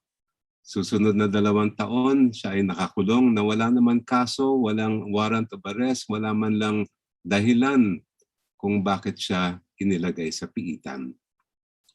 Yun yung aking awakening bilang isang Filipino. Napaisip ako noon sabi ko kung kaya nilang gawin yan sa isang senador ng ating republika, isang kilalang abogado, paano pa kaya ang ordinaryong mamamayan? Ako po ay isang anak ng martial law. 11 taong gulang ako nung dineklara ni Marcos ang martial law at 25 taong gulang nung naisipa natin sila sa Malacanang. Palagay ko hindi niyo magugustuhan yung sitwasyon na yung buhay noon ng buong kabataan ko. Kasi nung panahon ng batas militar ay bawal lahat. Bawal ang pagtitipon-tipon, bawal ang pagmamarcha, bawal pati student council, bawal mag-strike, bawal magbatikos sa ating pamahalaan, at kontrolado ng mga Marcos ang lahat ng balita. Kung minsan ay sila pa nga ang nagmamanufacture ng balita at sila pa yung nagkakalat. Kasi nagkakalat dahil hawak nila yung lahat ng media outlets noon. Yung mga tulad ng ABS-CBN ay tinake over ng mga Marcos, yung iba pinadlock, yung iba naman na mga kaalyado nila ay hinayaan na mag-operate pa rin. Ngayon, nung unang mga taon ng martial law, 1972, 1973, 1974, mga ganon, ay talagang walang gumagalaw, walang lumalaban sa batas militar na openly. Meron mga nag-underground, meron mga talagang gustong labanan itong diktadorya ni Marcos, pero takot pa lahat ng mga tao na lumabas sa kalsada o kahit papano magpaabot ng kanilang saloobin sa administrasyon ni Marcos. Naalala ko yun kasi ako mismo, frustrated ako. Yung feeling ko ba ay parang ano bang nangyayari at bakit takot lahat ng tao. Pero ang dahilan kasi ay hawak talaga ni Marcos lahat. Hawak niya ang buong executive department, pati siyempre mga sundalo at pulis. Siya na rin ang naging kongreso dahil pinadlock niya ang Congress at tinangkin niya yung pagkapangyarihan na maglabas ng mga batas. At pati ang ating hukuman, yung ating judiciary ay kontrolado niya. Binigyan din niya yung sarili niya ng kapangyarihan mag-issue ng executive warrant of arrest. At maliban doon, ay talagang hawak niya sa leeg ang lahat ng mga judge at justice. Ito ang isang bagay ng batas militar na hindi gaanong napapag-usapan, na ano ang naging epekto ng martial law sa ating justice system. Palagi ko dapat pag-usapan natin ito kasi hanggang ngayon ramdam na ramdam natin yung epekto nito. 1 week after he declared martial law, Marcos issued a letter of instruction, LOI number 11. Ni-require niya lahat ng mga judge, justice at pati mga government officials na mag-submit sa kanya ng letter of resignation na hinahawakan lang niya. Pero pag hindi kanya nagustuhan ay tatanggapin niya yung letter of resignation ng kung sino man yon at next day wala ka na sa public service. Hindi pa siya nakontento noon, mga January ng 1973 ay pinalitan niya yung ating saligang batas. Doon sa 1973 Constitution, nilagyan niya ng isang provision. Ang nakalagay sa transitory provisions ay lahat ng mga justice at judge natin ay pwedeng matuloy, maupo sa pwesto hanggang sila ay magre-retire. Pwera na lang kung magdidecree si Marcos na tanggal sila sa trabaho. In other words, hawak ni Marcos sa leeg ang lahat ng judge at lahat ng justice sa buong Pilipinas. Kung meron man maglalabas ng isang desisyon na hindi niya magugustuhan, madali niyang tanggalin. Isang pirma lang at wala na yung justice o wala na yung judge na yon sa ating judiciary. Anong naging epekto niyan sa batas natin? Anong naging epekto niyan sa mga abogado natin? Isipin niyo kung kayo ay abogado noong panahon na yon at gusto niyong kumuha ng malalaking kliyente, yung mga malalaking korporasyon. Nakita nila yung mga judge ay halos captured na ni Marcos. O di sabi nila, kailangan ako rin ay didikit sa palasyo. Kung hindi ako didikit dyan, hindi ko makukuha yung aking mga kliyenteng mga malalaki. Hindi ako kikita. And that was where corruption within the legal profession was born as an organized activity. Kasi ang nangyari nun, may mga abogado, nakita nila yung opportunity, nagtayo sila ng mga network. Dikit sila sa Malacanang, meron sila mga kilala sa mga business, sa police, sa mga jail officials and so on. Pero ito nangyari. Kahit na natapos na ang martial law, kahit na nabuwag na natin yung diktadoryang yan, ay hindi natin nabuwag yung mga network na yon. Kaya hanggang ngayon ay nag-ooperate pa yung ilan mga network na yan at ang legal profession ay halos nahati dun sa mga nagpa-practice ng law na maayos, diretso, at dun sa mga nagpa-practice ng law na nag-aayos ng kaso. So that is one of the legacies of the dictatorship that we still have today. And that is the biggest obstacle to our development. Ang pinakamalaking hadlang sa pag-asenso natin ay yan pagkukulang natin sa hustisya dito sa ating bayan. Isipin nyo, paano tayo magkakaroon ng pananagutan kung ganito pa rin ang justice system natin? Paano natin masusugpo itong mga issue ng organized crime at ibang mga smuggling, drug syndicate, etc. kung ganitong kahina pa rin ang ating justice system? That is one of the lasting, well, legacy is the wrong word, but lasting effects of the dictatorship. Ganun pa man, yung panahon na yon ay doon din sa sobrang kadiliman ng panahon ng martial law, ay doon din nanganak naman ang human rights. At ang kwento ng human rights ay actually kwento ng aking ama at kwento ng ibang mga abogado na kahit papano ay nakahanap ng tapang sa kalooban nila na tumayo at manindigan laban dyan sa batas militar. Kahit na nung panahon na yun ay halos takot lahat ng tao. actually, what drove them was something deep inside them. Something that I believe is in all our DNA. Something that I believe we have had in our country ever since we were occupied by the Spanish forces. And we still have that fire in each of us today. Kasi kung titingnan natin, mula pa ng panahon ng mga Kastila hanggang ngayon, ay ipinaglalaban natin yung ating dignidad at yung ating kalayaan. At alam nyo, kung sino yung talagang naging nanguna dyan sa pakikipaglaban na yan, ay walang iba kundi ang kabataan. Si Rahay Sulaiman, isa sa unang lumaban sa mga Kastila, 17 years old lang siya nung naghimagsik siya. Si Jose Rizal mismo ay 23 years old lang nung sinulat niya ang Limetangere. Ito, maraming hindi nakakaalam. 1 year after the Katipunan was formed, nagkaroon sila ng women's chapter. Alam niyo ba kung sino naging officers ng women's chapter? Ang kanilang pangulo noon ay si Josefa Rizal, kapatid ni Jose Rizal, 28 years old siya noon. Ang vice president nila ay si Gregoria de Jesus, 18 years old. Ang kanilang fiscal ay si Angelica Lopez, 16 years old. Ang kanilang secretary si Marina Dizon, 18 years old. At yung isa sa pinakabata na na-initiate sa Katipunan ay si Delfina Herbosa y Rizal, yung pamangkin ni Jose Rizal. She was only 14 years old when she was initiated into the Katipunan.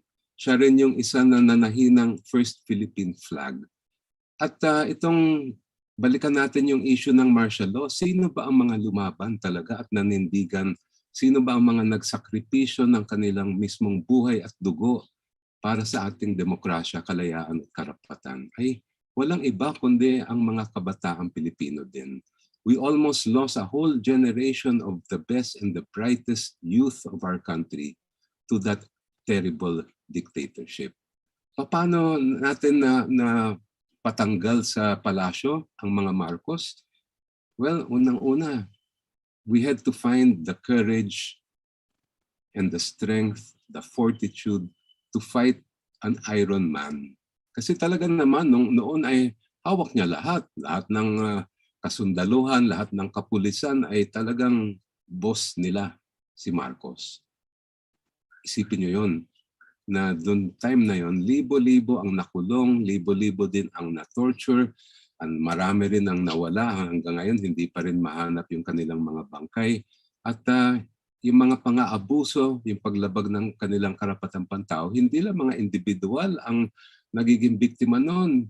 Mismong mga komunidad natin, mga kapatid natin na indigenous peoples, mga urban poor, at iba't ibang mga sektor, pati yung mga magsasaka natin, mangingisda ay naging biktima nitong martial law ni Marcos. How did we fight back? Well, sabi nila, fear is contagious. Pero palagay ko ay courage is also contagious. Kasi nung nagsimula yung paninindigan natin, iilan lang tao yan eh. 1, 2, 3, naging 5, naging 10, naging 50, naging 100, naging 1,000, maya't maya ay hindi na mabilang kung ilan ang talagang tumayo at nanindigan para sa ating kalayaan at karapatan. Kaya sana wag natin kakalimutan na yung mga karapatan na na-enjoy natin ngayon, yung karapatan natin mag-post, mag-tweet, magsalita ng malaya. Naku, produkto yan ng sakripisyo, ng dugo, ng pawis, ng buhay mismo ng mga Pilipinong lumaban sa diktadurya. Pero ngayon, meron din tayong panibagong challenge. Kasi nakikita natin na yung nangyayari noon ay bumabalik. Yung pag-aatake sa ating mga demokratikong institusyon, yung pag-aatake sa mismong kalayaan natin na karapatan natin magsalita ng malaya.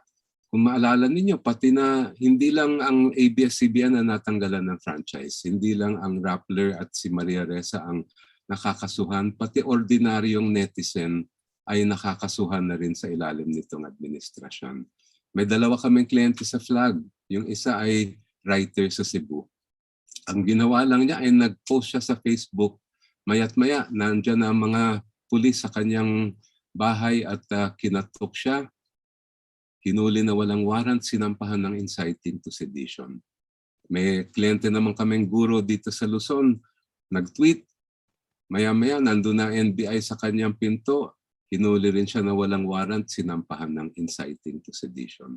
Mabuti na lang, nung umabot yung kanilang mga kaso sa korte natin, meron pa rin mga matatapang na judge na binasura nila yung kaso. Pero paano ba? Ano bang dapat natin gawin para hindi na mangyari ulit ang batas militar? At hindi lang yung mismong martial law na formal declaration, kundi yung pagkikipil sa ating demokrasya, sa ating mga kalayaan. Well, they say that rights are not granted. Rights are fought for. At kung talagang minamahal natin ang inang bayan, kung talagang minamahal natin ang mga kalayaan natin at mga karapatan natin, di dapat manindigan tayo. Dapat talagang ipaglaban natin ang ating, yung pinaghirapan ng ating mga ninuno. Hindi madali, pero palagi ko hindi rin mahirap kasi nasa kalooban na natin yan eh. It's already wired in our hearts and in our souls. Nasa DNA na natin lahat yung pagmamahal sa ating buhay bilang Pilipino, yung pagmamahal natin sa kalayaan at sa demokrasya. And you can rest assured that I will be there with you in this fight until the very last drop of my blood. Magandang hapon po at maraming salamat sa aktivista. Alright, maraming salamat po Attorney Chel Diokno sa pagbabahagi ng inyong kwento. Siyempre, base po yan sa mga facts na inyong naranasan sa ilalim ng martial law. Sa pagkakataon pong ito, inananyahan po ang lahat na buksan ang inyong mga cameras para sa ating photo opportunity. Kasama si Attorney Chel. Sige po. Pasensya na po, kailangan ko umalis at meron akong isa pang pupuntahan na event. So, after our picture taking, papaalam na po ako. Yes, Attorney. Okay, so buksan na po natin. Okay po, Secretariat, go ahead po.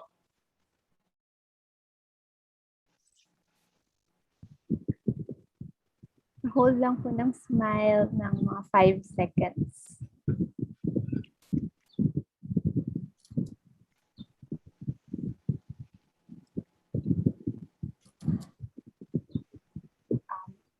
Wait, marami palang page, sorry. More.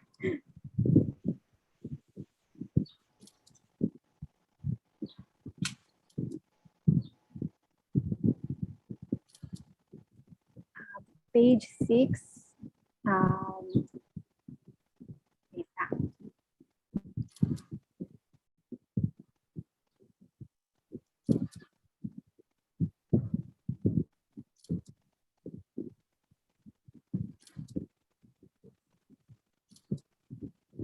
Last 2 pages.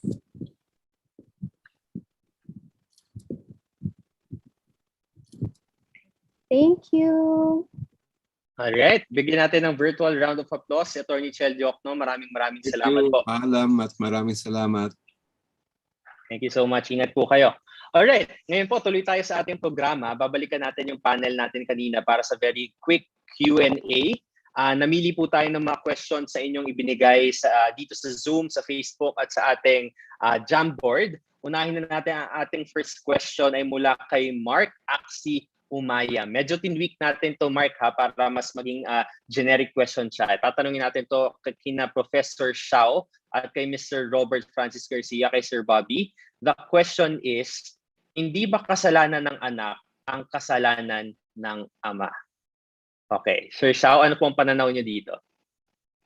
Well, tandaan natin na hindi naman bata o hindi naman na kumbaga, naipanganak naman na sila noon at in fact, may mga oposisyon sa pamahalaan. Diba? Si Bongbong Marcos ay naging gobernador ng Ilocos Norte. At that time, si Amy Marcos ay nasa Kabataang Makabayan, Kabataang Barangay, no? Kabataang Barangay, yes. Kabataang Makabayan, ano? Kabataang Barangay. So, ang nangyari dyan, parang ano yan, ano? Nandun na sila. In fact, may kaso po kay Ma'am Amy Marcos, yung pagpatay kay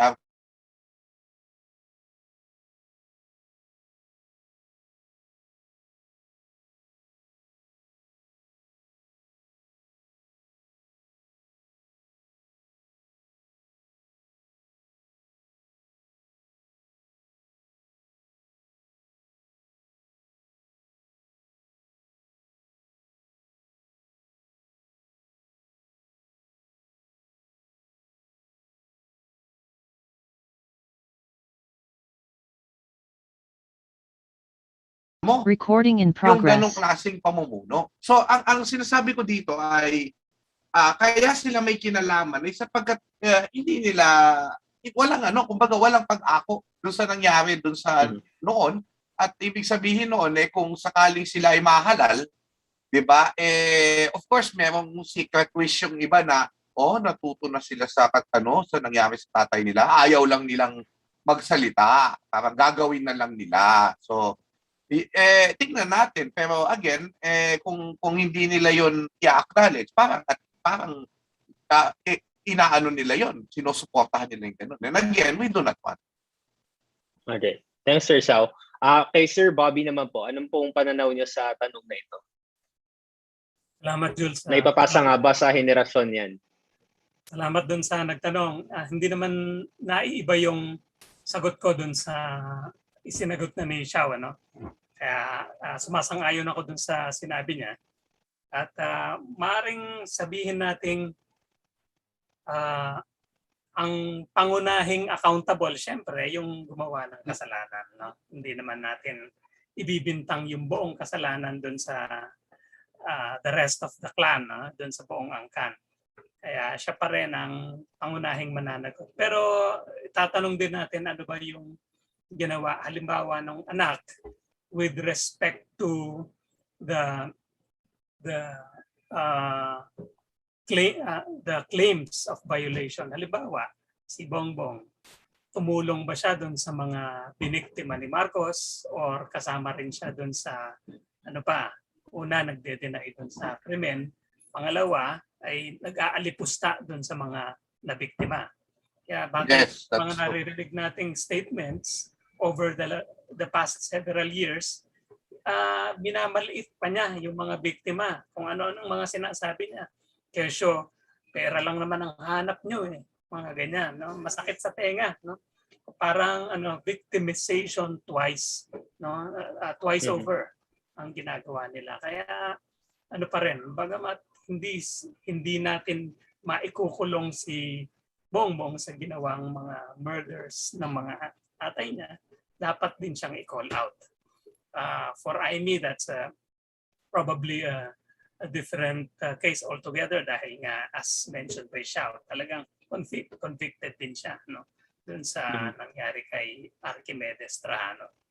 Kaya yun lang siguro. Very quickly, will this trickle down to the third generation of Marcoses? Kasi tatakbo na yung anak ni BBM. So will that level of accountability trickle down to that generation?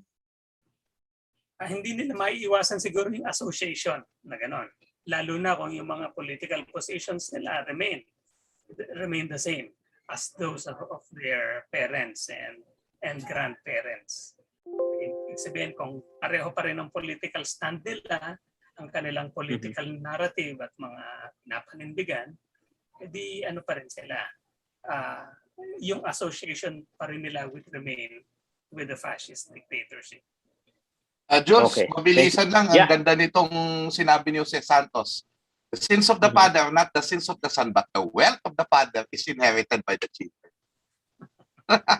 Oo. Lalo yun. Ngayon, yung mga hindi nabawi ng taong bayan. Henerasyon papasa yan. Okay. All right. Thank you so much, Sir Bobby. Sir Xiao, very quickly, yung next question kasi you're from the academe, So bakit nga ba hindi daw naging part ng curriculum ang malalim na discussion on martial law? For myself, parang nung grade school, high school, parang pahapyaw lang. Mas naunawaan ko yung atrocities nung college na. So bakit hindi yun na isasama sa intermediate or sa basic education? Well, una sa lahat, dahil tandaan natin na kung una, sa K+12, nakakalungkot, no? Doon sa nakaraang administrasyon, tinanggal yung Philippine history sa high school. Kung grade 6 yung martial law, paano may tuturo mo? May tuturo mo ba yung atrocities? Paano mo ituturo yung human rights violation sa mga grade 6? 'Di ba yung gravity noon? So yun ang problema ngayon, no? At ang laki ng gap kasi diba sa K+12 supposedly okay lang hindi mag-college ang mga bata. Pwede na silang magtrabaho. Yung next Philippine history course na mas malalim nasa kolehiyo. So ibig sabihin, nagrereklamo yung mga tao na napakaraming nagniniwala sa misinformation, disinformation, at yung itong ang pag-deny sa nangyari sa kasaysayan, at ang nakakalungkot pa, mismong guro. Mga guro mismo ay parang dahil sa pagkadismaya doon sa mga nangyari in the past 35 years, ngayon parang nagtuturo na rin na napakaganda ng strongman rule. And nakakalungkot. So yun yung mga maraming factors, no, kung bakit so yun nga, ang call po natin ay ibalik ang Philippine history sa high school, no, and we're trying to talk to senators, to lawmakers para yan ay kasi again, ang narinig ko, ni-review po ng DepEd ng K+12 doon sa bago pong prescribed curriculum na ilalabas, wala pa rin pong Philippine history sa high school. So hindi ko alam, lagi na lang nilang sinasabi, maraming kaibigan ko dyan na mahalaga yung Philippine history. Pero sana, ipakita natin by putting it there again, di ba? Alright. Thank you, Sir Xiao. That question, by the way, is from Joseph Arcegono. The next question is for Attorney Ruben Carranza and Ms. Ninochka Rosca. This is the last question actually for this Q&A. Apologies po, sobrang dami nagtanong pero we need to limit na rin the questions for our schedule. So the question for Attorney Ruben and Ms. Ninochka, it's about moving on. Okay, so paano nga ba mag-move on sa past? Yung mga may sala sa past ay hindi pa rin napaparusahan. Okay, ano pong pananaw niyo dito, Attorney Ruben? Yung moving on assumes that we are in a place where you can move on, and many countries have in some parts tried to move on, but then it goes back as long as the past is unsettled. No? And I think the previous questions are good examples of not only why you can't move on because the past is unsettled, but what you need to do to be able to move on. Yung generational question.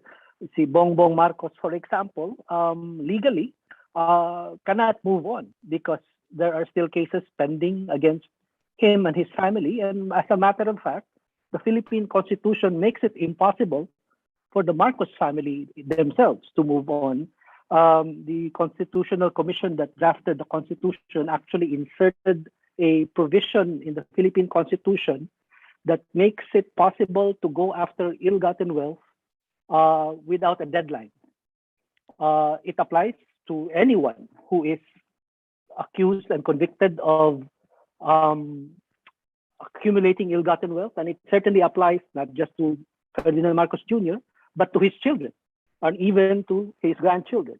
For as long as there is both, it's ang tawag siguro dyan, Marcos laundering and money laundering together, then they can't move on.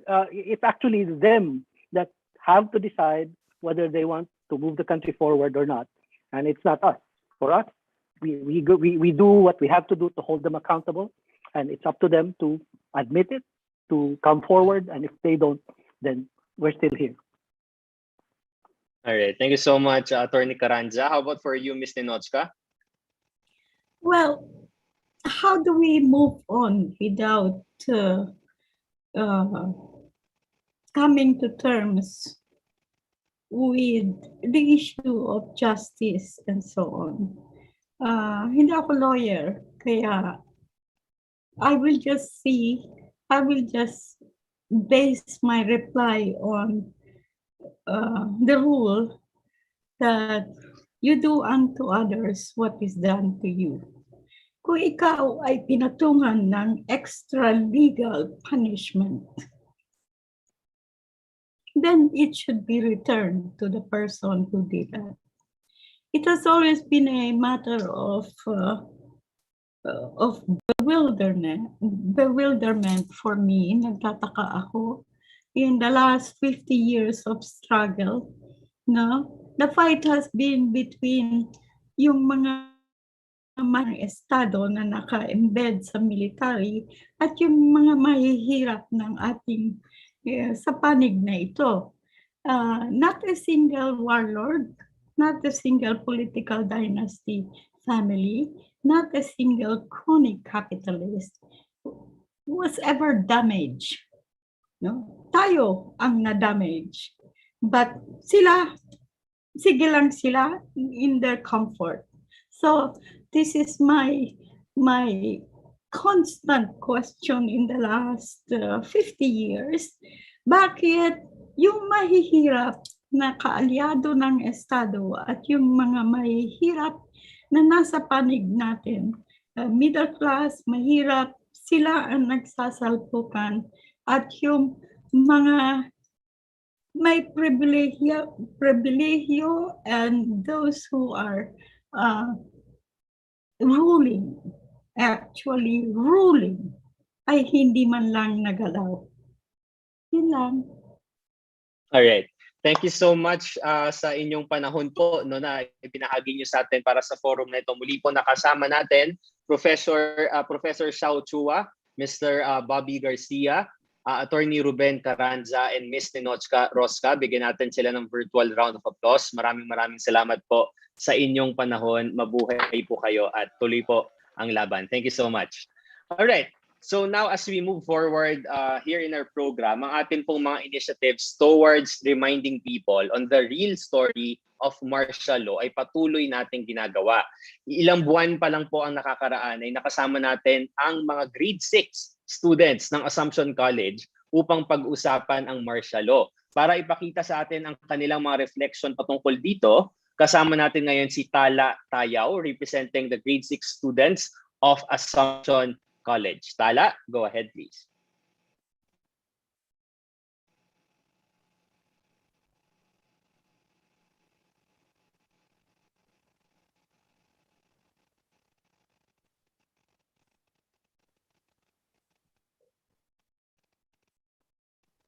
Okay. Sige, let's unmute Tala po siguro. Okay. Okay, go ahead Tala. Hi, good afternoon, everyone. I'm Tala Tayo, currently a grade 7 student from Assumption College.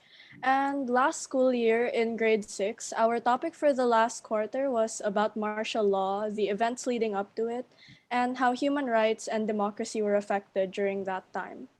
Martial law was an important topic for me as my lolo was once caught past curfew doing his job and was imprisoned during that time. So I was really excited to be able to talk about something I felt so strongly about through my task. And I was really excited to see what new discoveries and events our lessons would cover. So in the creation of my output, a lot of time and effort was taken to be able to create a well-supported interpretation and an artwork that also clearly represented it. So in our discussion periods, we were taught a lot about the different events from before, during, and after the martial law period. We were also given a historical question to help us formulate our own interpretations, which was the government able to protect the human rights and democracy of the Filipinos from the martial law period to the Fifth Republic, and what made you say that? Along with that, we used graphic organizers to help organize our thoughts and our pieces of evidence, as well as ranking the different documents based on how we found the information listed in them. So in coming up with my interpretation, I mostly tried to analyze the documents we were given in a way that focused on the effects of martial law and the events of the Fifth Republic on the people themselves, as that was the main point of our historical question.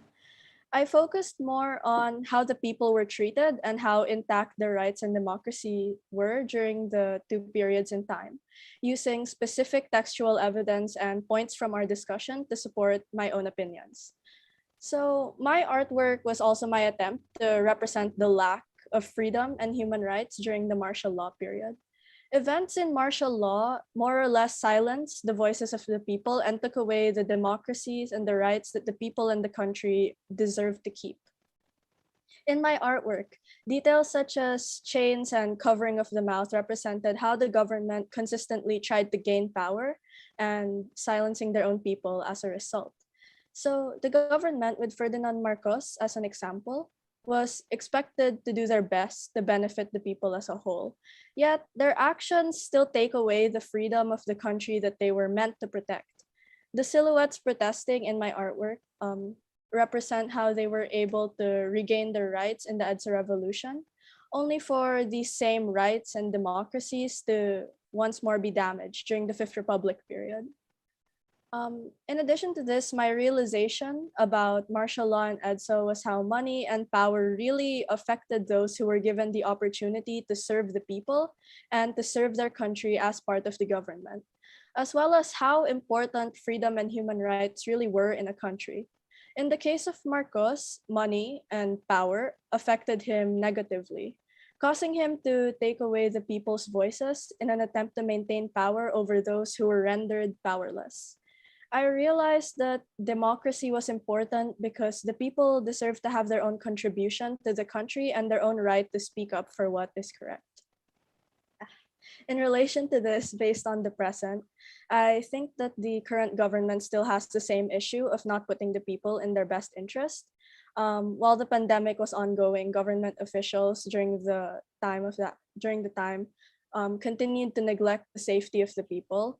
And though Ferdinand Marcos is no longer in power, instances of violence and human rights violations were still present with that current government. So martial law brutally stripped the people of their human rights and took away the democracy that the country built to give people a voice. This election season, I believe that the leaders who are to be chosen should value the people they serve more than money and external factors. I think that it is part of their job to protect the people's lives and allow their voices to be heard. Martial law is an example of how a loss of democracy and human rights can negatively affect a country and its people. And I hope that the leaders come to realize how important life is and how important it is as a leader to protect the people they serve in order to make the Philippines a better country. Good afternoon again, and thank you. That's it. Alright, maraming salamat sa iyo, Tala. And if you guys want to see more of this exhibit, please visit the MartialLaw.PH website. And siguro po, para sa lahat ng mga kabataan din na nais din gumawa ng inyong mga artworks, i-post nyo lang yan online, gamitin ang ating mga hashtags for today. Hashtag never forget and hashtag never again. Thank you so much, Tala. Mabuhay ka at lahat ng mga kabaw ng Solito. Alright, so ngayon naman po sa next part ng ating programa, katulad ng ating laban, patuloy tayong kailangan kumilos sa ating taong. Ngayong hapon na ito, makikilala natin ang ilan sa kanila. Una-una, our speaker is Benedict. He currently serves as the founder and president of the board of directors of Youth for Mental Health and the national chairperson of Akbayan Youth. We have Dr. RJ Nagit. Dr. RJ, magandang hapon.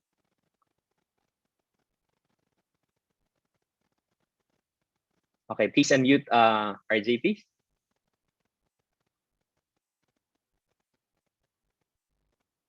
Let's just wait.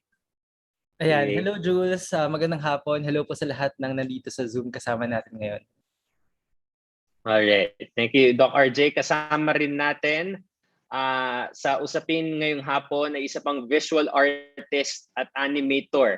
Siya ang creator ng comics na naging boses natin sa mga issue, lalo na sa panahong ito na sinisimula niya ang pagtindig natin. Siya po ang unang tumindig sa Twitter kung sinusundan niyo siya at sa Facebook, si Tarantadong Kalbo. Please welcome Mr. Kevin Eric Raimundo. Hi Kevin, TK, kamusta? Hello. Magandang hapon sa inyo lahat. Alright, hi TK ulit. Okay, at kasama rin natin ngayong hapon ang isang climate striker. Siya po ay isa sa mga founding conveners ng Youth for Climate Hope. Siya rin ay isa sa mga aktibong kasama sa We the Future PH. Let's welcome Mr. Joshua Villalobos. Hi Joshua.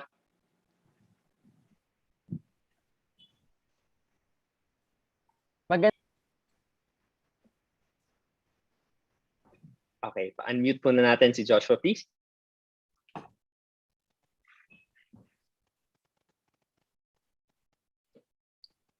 Go ahead. Okay na po ba? Ayan. Magandang hapon po sa lahat. It's an honor po to join everyone here today. Okay, simulan na natin ang ating diskusyon. Ito para kay Doc RJ, no? Yung first question natin. As young people, syempre hindi pa naman talaga natin literal na naabutan yung martial law at itong Marcos regime.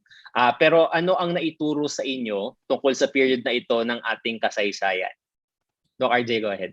Well, medyo matagal na rin simula nung nag-high school ako. Pero I can remember very vividly nung nasa high school kami, yung tinuturo sa amin were mostly related to of course, nandun yung story ng martial law, but yung mas nakafocus siya doon sa mga pangalan, doon sa mga specific na mga dates, at kung ilan yung mga numbers ng mga pinatay. But I think for us to actually convince people at tumatak talaga sa kanila yung storya ng martial law at yung mga violations na nangyari dito, dapat merong certain bias Merong certain bias when we teach our students. When I'm talking about bias, hindi yung very arbitrary lang bias for truth, bias for the marginalized groups na posibleng hindi naririnig yung narratives nila. Kasi when we usually discuss this nung nasa high school pa kami, parang lagi itong based on the point of view of the prominent leaders at saka yung mga nasa leadership positions. Pero yung mga nasa batayang sektor at saka yung mga nasa organized groups, mukhang hindi siya masyadong naririnig, lalo na yung mga medyo maliliit na mga grupo na tumutol talaga dun sa dictatorship during that time. So I think this is a big challenge. Alam ko may mga teachers tayo dito. Sobrang proud ako kay Tala kasi mukhang sobrang napakita talaga ng teacher niya sa kanya kung ano yung importance ng martial law. Pero of course, hindi pare-parehas yung turo in different schools. So yung isa sa mga na-realize ko is that napaka-importante talaga na aside from the facts, we also need to share sa mga students natin yung insights natin, saan ba nagkamali yung movement, at ano yung mga values na dapat nating panghawakan because of what happened in the past. And sa tingin ko, parang dapat dagdagan pa yun. Hindi sapat lang na nababasa lang natin siya or napapanood natin siya. Kasi naalala ko, di ba, yung laging piniplay sa mga martial law courses, yung batas militar. So feeling ko, kulang pa yun. I think there has to be a way for them to really interact with those who have actually experienced yung mga ganitong klaseng abuses. Kaninang umaga, meron kaming forum with those who experienced torture nung panahon na yun. So medyo very striking siya kasi I think more than educating the brain, importante rin talaga na ma-educate natin yung heart natin when it comes to talking about these issues. And sa tingin ko, parang hindi rin siya pwedeng one-time intervention lang. Kanina na-bring up dun sa discussion yung pag-implement ng martial law education sa K-12 curriculum. Pero tingin ko dapat maging ma-continue siya until mag-college sila, until mag-doktor sila. Kasi once you actually go into these professions, nawawala na yung civic education at minsan yung mga professionals pa natin sila yung naging enablers dun sa ganong klaseng narrative. So I think yung responsibility to educate should actually extend. Kasi iba-iba rin yung appreciation natin sa mga storya ng martial law as we actually age. Yeah, magandang point yun, Doc RJ, educating the heart, yung empathy, very important na hindi porke yung mga kamag-anak natin hindi naman naapektuhan nitong effects ng martial law, hindi na natin papakinggan yung naratibo nila. So that's very important reminder, Doc RJ. Thank you so much. Ngayon naman para kay TK, kasi itong mga nagdaang taon at hanggang ngayon ay sinasabing parang naulit itong panahon ng martial law. Diba?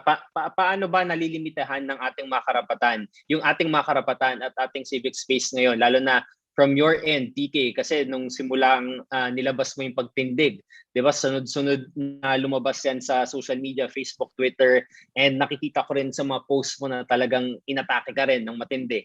Sobrang lala ng pag-attack sa'yo. So, ano ang pananaw mo dito? Is it similar doon base sa mga karanasan ng iyong mga nakausap, at paano mo ginagamit yung art para mag-respond dito? I think mas malala pa rin yung nangyari dun sa mga victims ng martial law, no? Compared dun sa, kasi yung ginagalawan ko na space is online eh. So mga trolls yung uma-attack sa akin. Hindi naman nila ako sinasaktan physically. Pero but at the same time, importante din yung mental health natin, lalo na ngayon na pandemya at lahat tayo nakakulong sa kanya-kanyang mga bahay. So dun ko na, yun yung first-hand experience ko nung perfect example yung pinost ko kanina about yung announcement ng martial law. Halos lahat ng nasa comment section ko ngayon, puro mga trolls yun. So kitang-kita mo na naka-overdrive na yung makinarya ng propaganda nila. Yan. So dun sa aspeto na yun, very affected ako. Alright. Thanks, Mique. Okay, so sa gitna ng mga limitasyon sa ating mga karapatan at kalayaan, tapos na dagdagan pa ng layer ng pandemya, at sa gitna ng realidad na posible tayong maging biktima ng human rights violations, ano yung ginagawa ng bagong henerasyon para labanan ito? Siguro, parang briefly share with us yung efforts na ginagawa ninyo sa mga grupo ninyo. Simulan natin kay Joshua sa iyong organisasyon. Kamusta ba yung mga efforts ninyo, Joshua? Sige, unmute natin ulit si Joshua.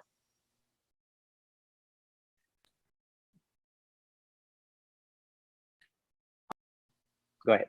Oops, na...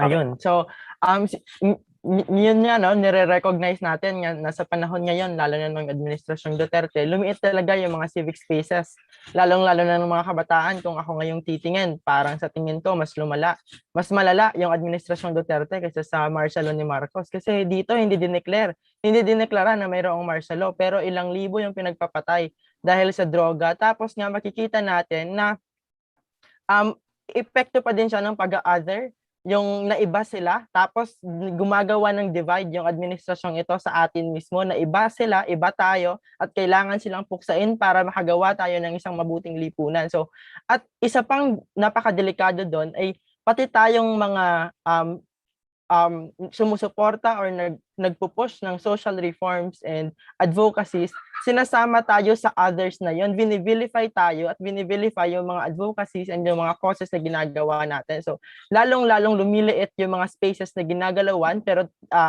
despite that, nagpapatuloy yung mga kabataan, kasi isa din sa mga parallelism ng martial law ni Marcos at yung Administrasyong Duterte ay kabataan din yung isa sa mga key actors of these times and during the times of the martial law. So napakalaki ng papel natin, napakalaki ng papel ng iba't ibang sektor at pagsasama-sama para to continue to push back to this. And going back, yung mga efforts natin ay syempre patuloy na pag-usapan itong mga pangyayaring ito. Pero yung tanong ko din, hanggang kailan kaya tayo magpo-forum every September 21?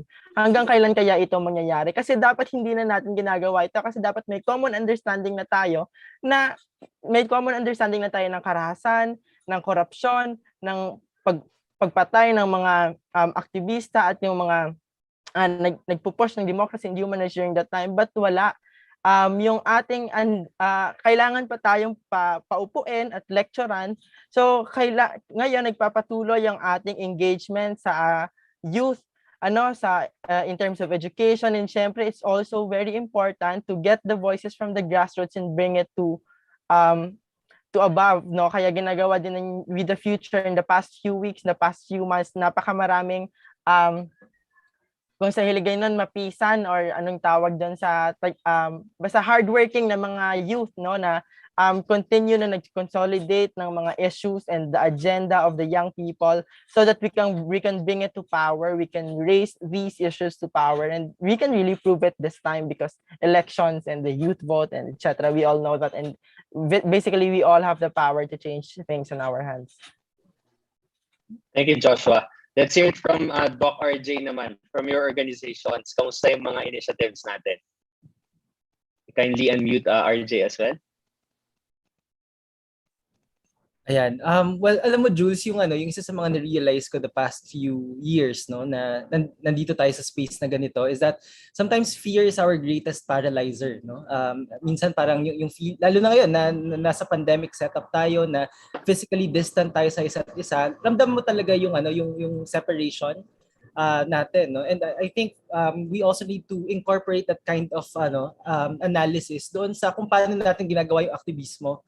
Kasi for a movement to be sustainable, I think there has to be some level of safety and a sense of community dun sa mga kasama natin. So tingin ko parang for us to really address yung need for resistance, we have to first really talk about paano talaga bubuin yung mga komunidad kung nasaan tayo. And sa tingin ko, hindi lang ito parang result of a policy or a program change or a specific na project na gagawin natin.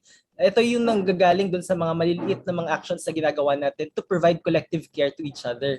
And of course, kailangan natin kilalanin if we're going to engage in social development as well as yung resistance work, medyo long haul ito, no? And at times parang frustrating talaga kasi parang wala kang panalo in a state na napakaraming resources, napakaraming ayoko sabihin yung word pero sasabihin ko na maraming kagaguhan na ginagawa yung gobyerno natin. Ang hirap i-sustain yung ganung momentum at minsan panghihinaan talaga yung mga tao. And once people actually experience burnout, no, and one of the symptoms of burnout is actually alienation. At yun yung kinakatakot ko na baka yung mga taong nagtutulak ng pagbabago ay sila mismo yung nauubos in the long term. So important yan kasi once we experience burnout, it also decreases our capacity to care. And yun nga, parang yung lagi kong sinasabi talaga is that as we actually deal with the injustices of the world, we must remember na it should not make us less of a human. Hindi dahil nag-engage tayo in advocacy work or political causes, ay alisin na rin natin yung kapasidad natin to also experience joy in the things that we're actually doing. And yun nga, parang parang rethinking rin siya of certain values, like when we talk about care work, it should also be considered as a form of resistance. And when we talk about empathy, it's not just a mental health intervention, but it's also a viable value that can usher in the political alternative na gusto na rin nating makita in terms of governance later on.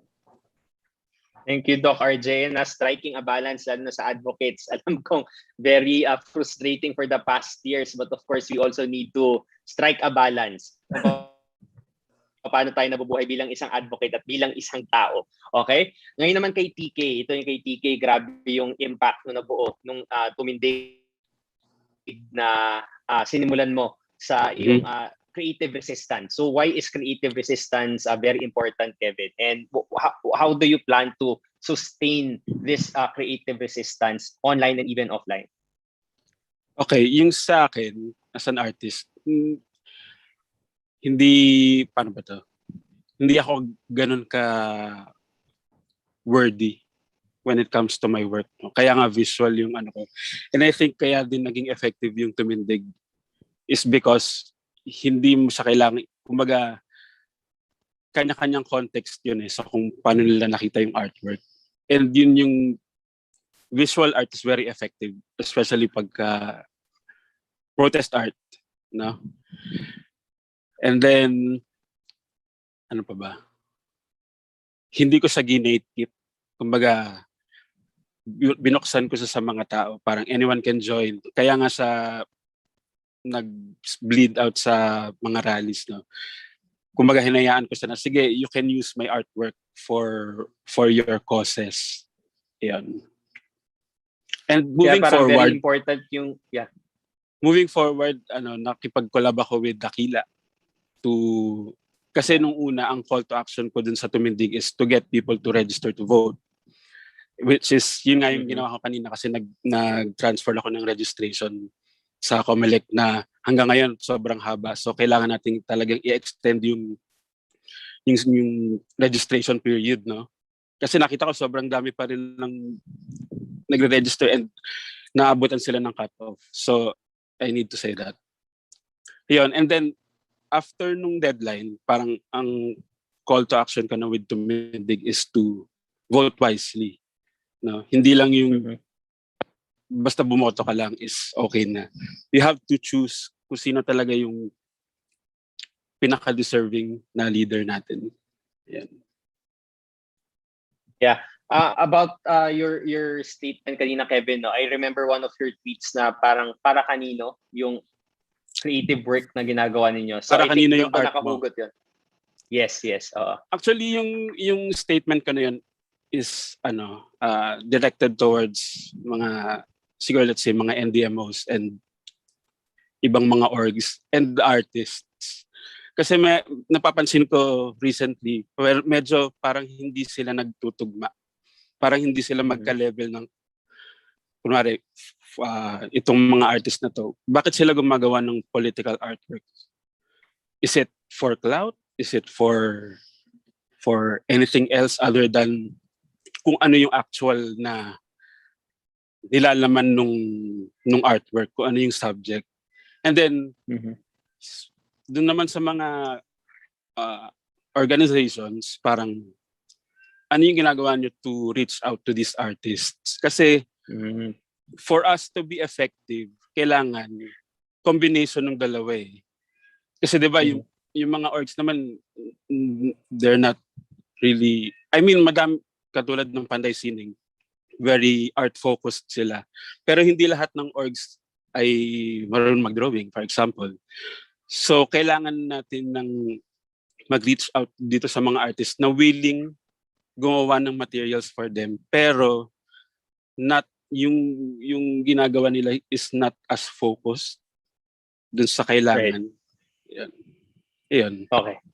Thank you, TK. So as we end this panel, no, our final question, since nag-uusapan na natin eleksyon, ang kabataan, no, nakikita to na game changer para sa darating na 2022 elections. Ano ba yung tungkulin ng kabataan, sektor ng kabataan sa darating na sektor? At ano pa yung mga iba't ibang facets ng resistance na pwede nating gawin o kailangan gawin para magkaroon ng tunay at mabuting pagbabago? Kasi itong term na pagbabago, talagang nagamit na siya ng iba't ibang mga factions, and obviously this is just me. This isn't the change that we need right now, and this isn't the change that we expected actually. So let's begin with you, Joshua. Ano sa tingin mo ang magiging tungkulin ng kabataan? Para sa akin siguro napakalaki. Parang it has been a cliche, no, for the past few months. Naririnig na natin, nababasa kahit saan na nasa atin daw yung power to change things, especially this coming election, and that responsibility is kind of heavy, especially for us youth organizers, youth advocates, kung paano ba natin lalabanan ito. Kasi yung makinarya ng kabila napakalaki. Kanina lang yung nagfo-forum tayo, nag-scroll ako sa Facebook, nakikita ko yung mga victims ng martial law ay pinagtatawanan, napakaraming nagmo-mobilize siguro yung kampo ng mga Marcos ngayon, no, kasi nga alam naman natin na grabe yung analysis nila, 'di ba? Nag-Cambridge Analytica sila, binayaran nila yon to analyze our behaviors, and then to devise a communication campaign that will of course be effective for us. So napakalaki, pero at the same time napakahirap naman sa papel nating mga youth advocates and youth organizers kung paano ba natin mahihimok ito. Sabi nga ng isang idol ko na organizer, at nandito din siya, si Madam Lenny, napakadali daw na magpaboto ng kabataan, pero yung mahirap ay pabotohin sila para sa demokrasya at sa karapatang pantao. Kasi oo naman, lalong-lalo na ngayon, the promise of vote buying is there.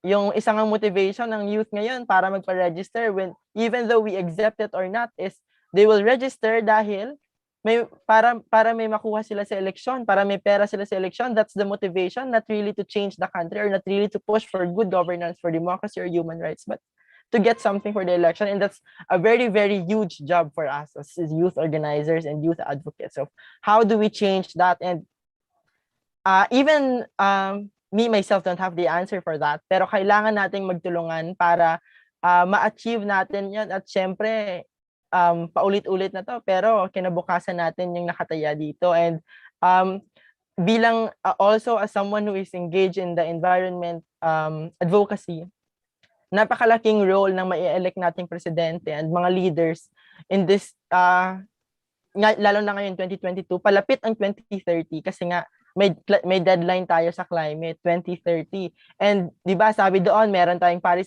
mabilis na to, very helpful na Paris Agreement, pero when we have collated all of the contributions, nationally determined contributions of all countries para ma-lower ang emissions, ang kailangan nating i-lower ay 45%.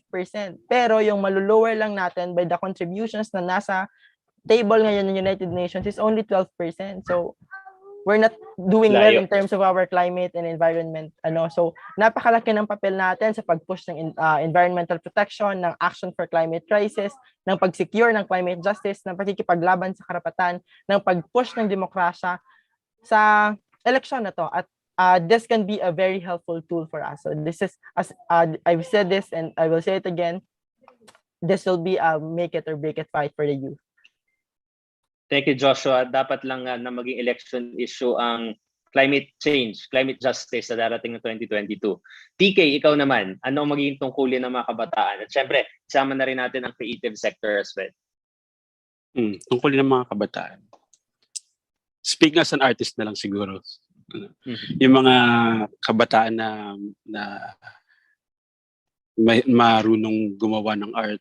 Siguro ang role natin ngayon is to make the info digestible to normal people. Kasi yung webpage ko na TK, ganun yung ginagawa ko dun sa mga ibang mga issues eh. Like binababa natin yung in a way na maiintindihan ang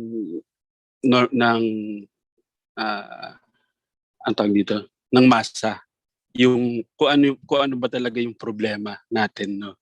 So I think yun yung role ng mga youth artists, ng mga artists, kung paano sila makaka-connect sa masa. Yan. Okay, thank you so much, TK. So yung relatability, no, yung mabilis unawaan agad yung mga materials natin, that's very important. Okay, let's end with you, Doc RJ. Go ahead. Okay, sa akin naman, yung ang laki talaga ng at stake this 2022 elections. That's why sa tingin ko yung unang role na kailangan gampanan ng mga kabataan is that we have to be politically mature. Of course, for democracy to work, it will require a lot of concessions and compromises. But at the same time, it will also require confrontations. Hindi naman pwedeng mag-unite lang out of unity's sake, no? We have to be anchored on a clear agenda, na values-driven rin siya. And for that to happen, kailangan i-confront natin yung mga issues. Ngayon, di ba, parang ang daming mga senators na bigla na lang out of the blue nagsasalita. So how do we deal with those kinds of people? Paano ba natin i-approach yung mga nagkaroon ng pagkakamali in the past, no? And how do we actually learn from the challenges na kinaharap natin before? And of course, with the recognition rin na nasa isang elite democracy tayo, paano ba natin gagawing mas leveled off yung playing field? Kasi napakamahal talaga tumakbo for elections. Kahapon, I was looking at the parang salin ng mga senators natin. Grabe, bilyonaryo at pala tsaka milyonaryo yung mga senators natin. So paano na lang natin i-correct yung mga ganong imbalances? And despite the confrontations, I think we have to also learn or relearn to actually learn to see each other eye to eye. Kasi ganun naman talaga yung demokrasya eh. Dapat parang merong some level of respect and some level of due regard dun sa mga taong nakakausap natin. So yun yung isa, being politically mature na mga individuals and organizations. Pangalawa is that we have to recognize that our responsibility goes beyond our sector.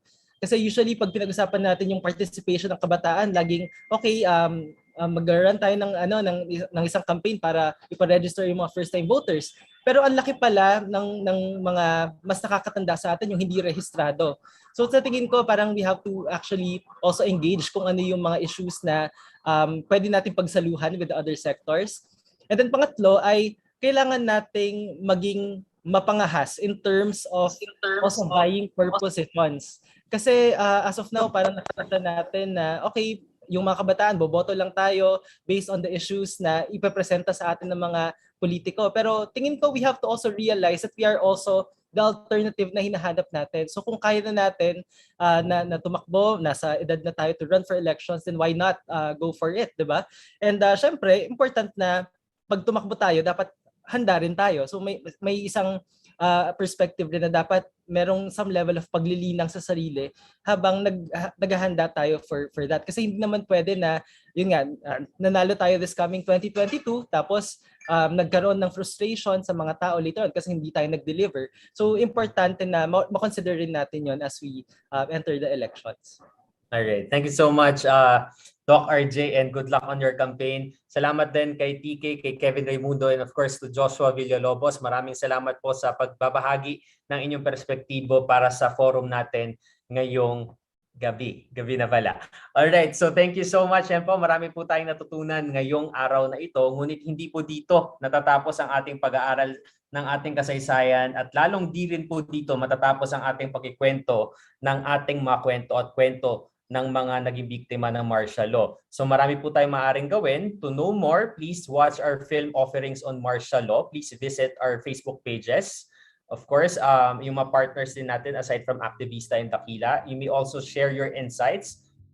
Continue using our hashtags. That's hashtag never again, hashtag kwento natin to, or better yet, take a picture with a statement of never again. Kunwari ganito. Okay, so picture nyo lang yan, post nyo ngayong araw. Huwag nyo rin po kalimutan itong forum na ito ay panimula pa lang po ng Activista International Human Rights Festival. So please visit our website, Vista.PH, for more information on our upcoming activities, or follow us at FB para mas ma-update po kayo sa maraming activities ng ating festival. Alright, so ngayon naman kanina po nabanggit natin na meron tayong papamahagi ng mga film tickets. So sino kaya ang napili na magkaroon ng free tickets sa ating Activista film screenings? May chance pa po ang iba na makahabol. So please, yung mga mag-share lang ng inyong insights or ng inyong photos with the never again message using hashtags, hashtag never again and hashtag kwento natin to. Tandaan, hanggang 8 PM po ang cut-off natin para sa inyong mga submissions. At sa lahat po ng mga mapipili, makatatanggap po kayo ng email mula sa ating festival ticket team para makapanood ng ating mga pelikula. Muli, maraming salamat po sa TFDP at sa para na sponsors ng ating 100 free tickets. So please make sure to use those hashtags. At para din po sa mga magsasubmit ng forum evaluation, baka kayo naman po ang mapili ng ating festival na makatanggap ng libreng ticket kapag nag-submit po kayo ng ating eval form ng forum na ito before 8 PM. We'll be sharing the link right now. Makikita ang link ng eval form sa screen at sa inyong mga chat box. Open lang ang eval form buong festival season, so no pressure po. But if you want to have the chance to win free tickets, submit agad before 8 PM. Yan po ang QR code. So don't forget po ulit to follow us and our partners on our Facebook pages. Alright, so maraming salamat po sa inyong lahat. Muli po ako pa si Jules Giang ng Rappler, ang inyong naging tagapagpadaloy ngayong araw na ito. Patuloy natin pag-aralan ng ating kasaysayan at bantayan ang mga nagdanais baguhin ito. Patuloy nating bawiin ang ating mga kwento dahil kwento natin ito. Maaari nyo na pong buksan ang inyong mga microphones at mga cameras dahil sabay-sabay po tayo mag-chat.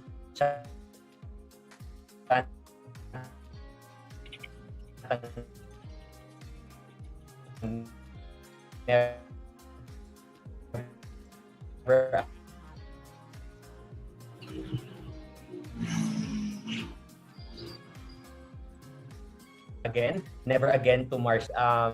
You can use our hashtags para po mas maraming maging maalam. Okay, so sama-sama po nating sabihin, kahit po naka-mute po kayo, never again to martial law. Never again to martial law. Never again to martial law. Never again to martial law. Never again to martial law. Never again to martial law. Never again to martial law. Never again to martial law. Never again to martial law. Never again to martial law.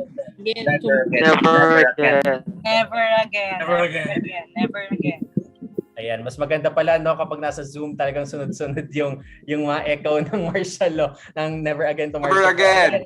So thank you so much for being with us. Again, this is just the opening. At sana po hindi lang po dito magtatapos ang ating naratibo. Ikwento niyo po yan sa inyong mga kapamilya, sa inyong mga kaibigan. At sana po maging wais po tayo sa ating desisyon sa taong 2022. Maraming salamat po. Ingat po tayong lahat.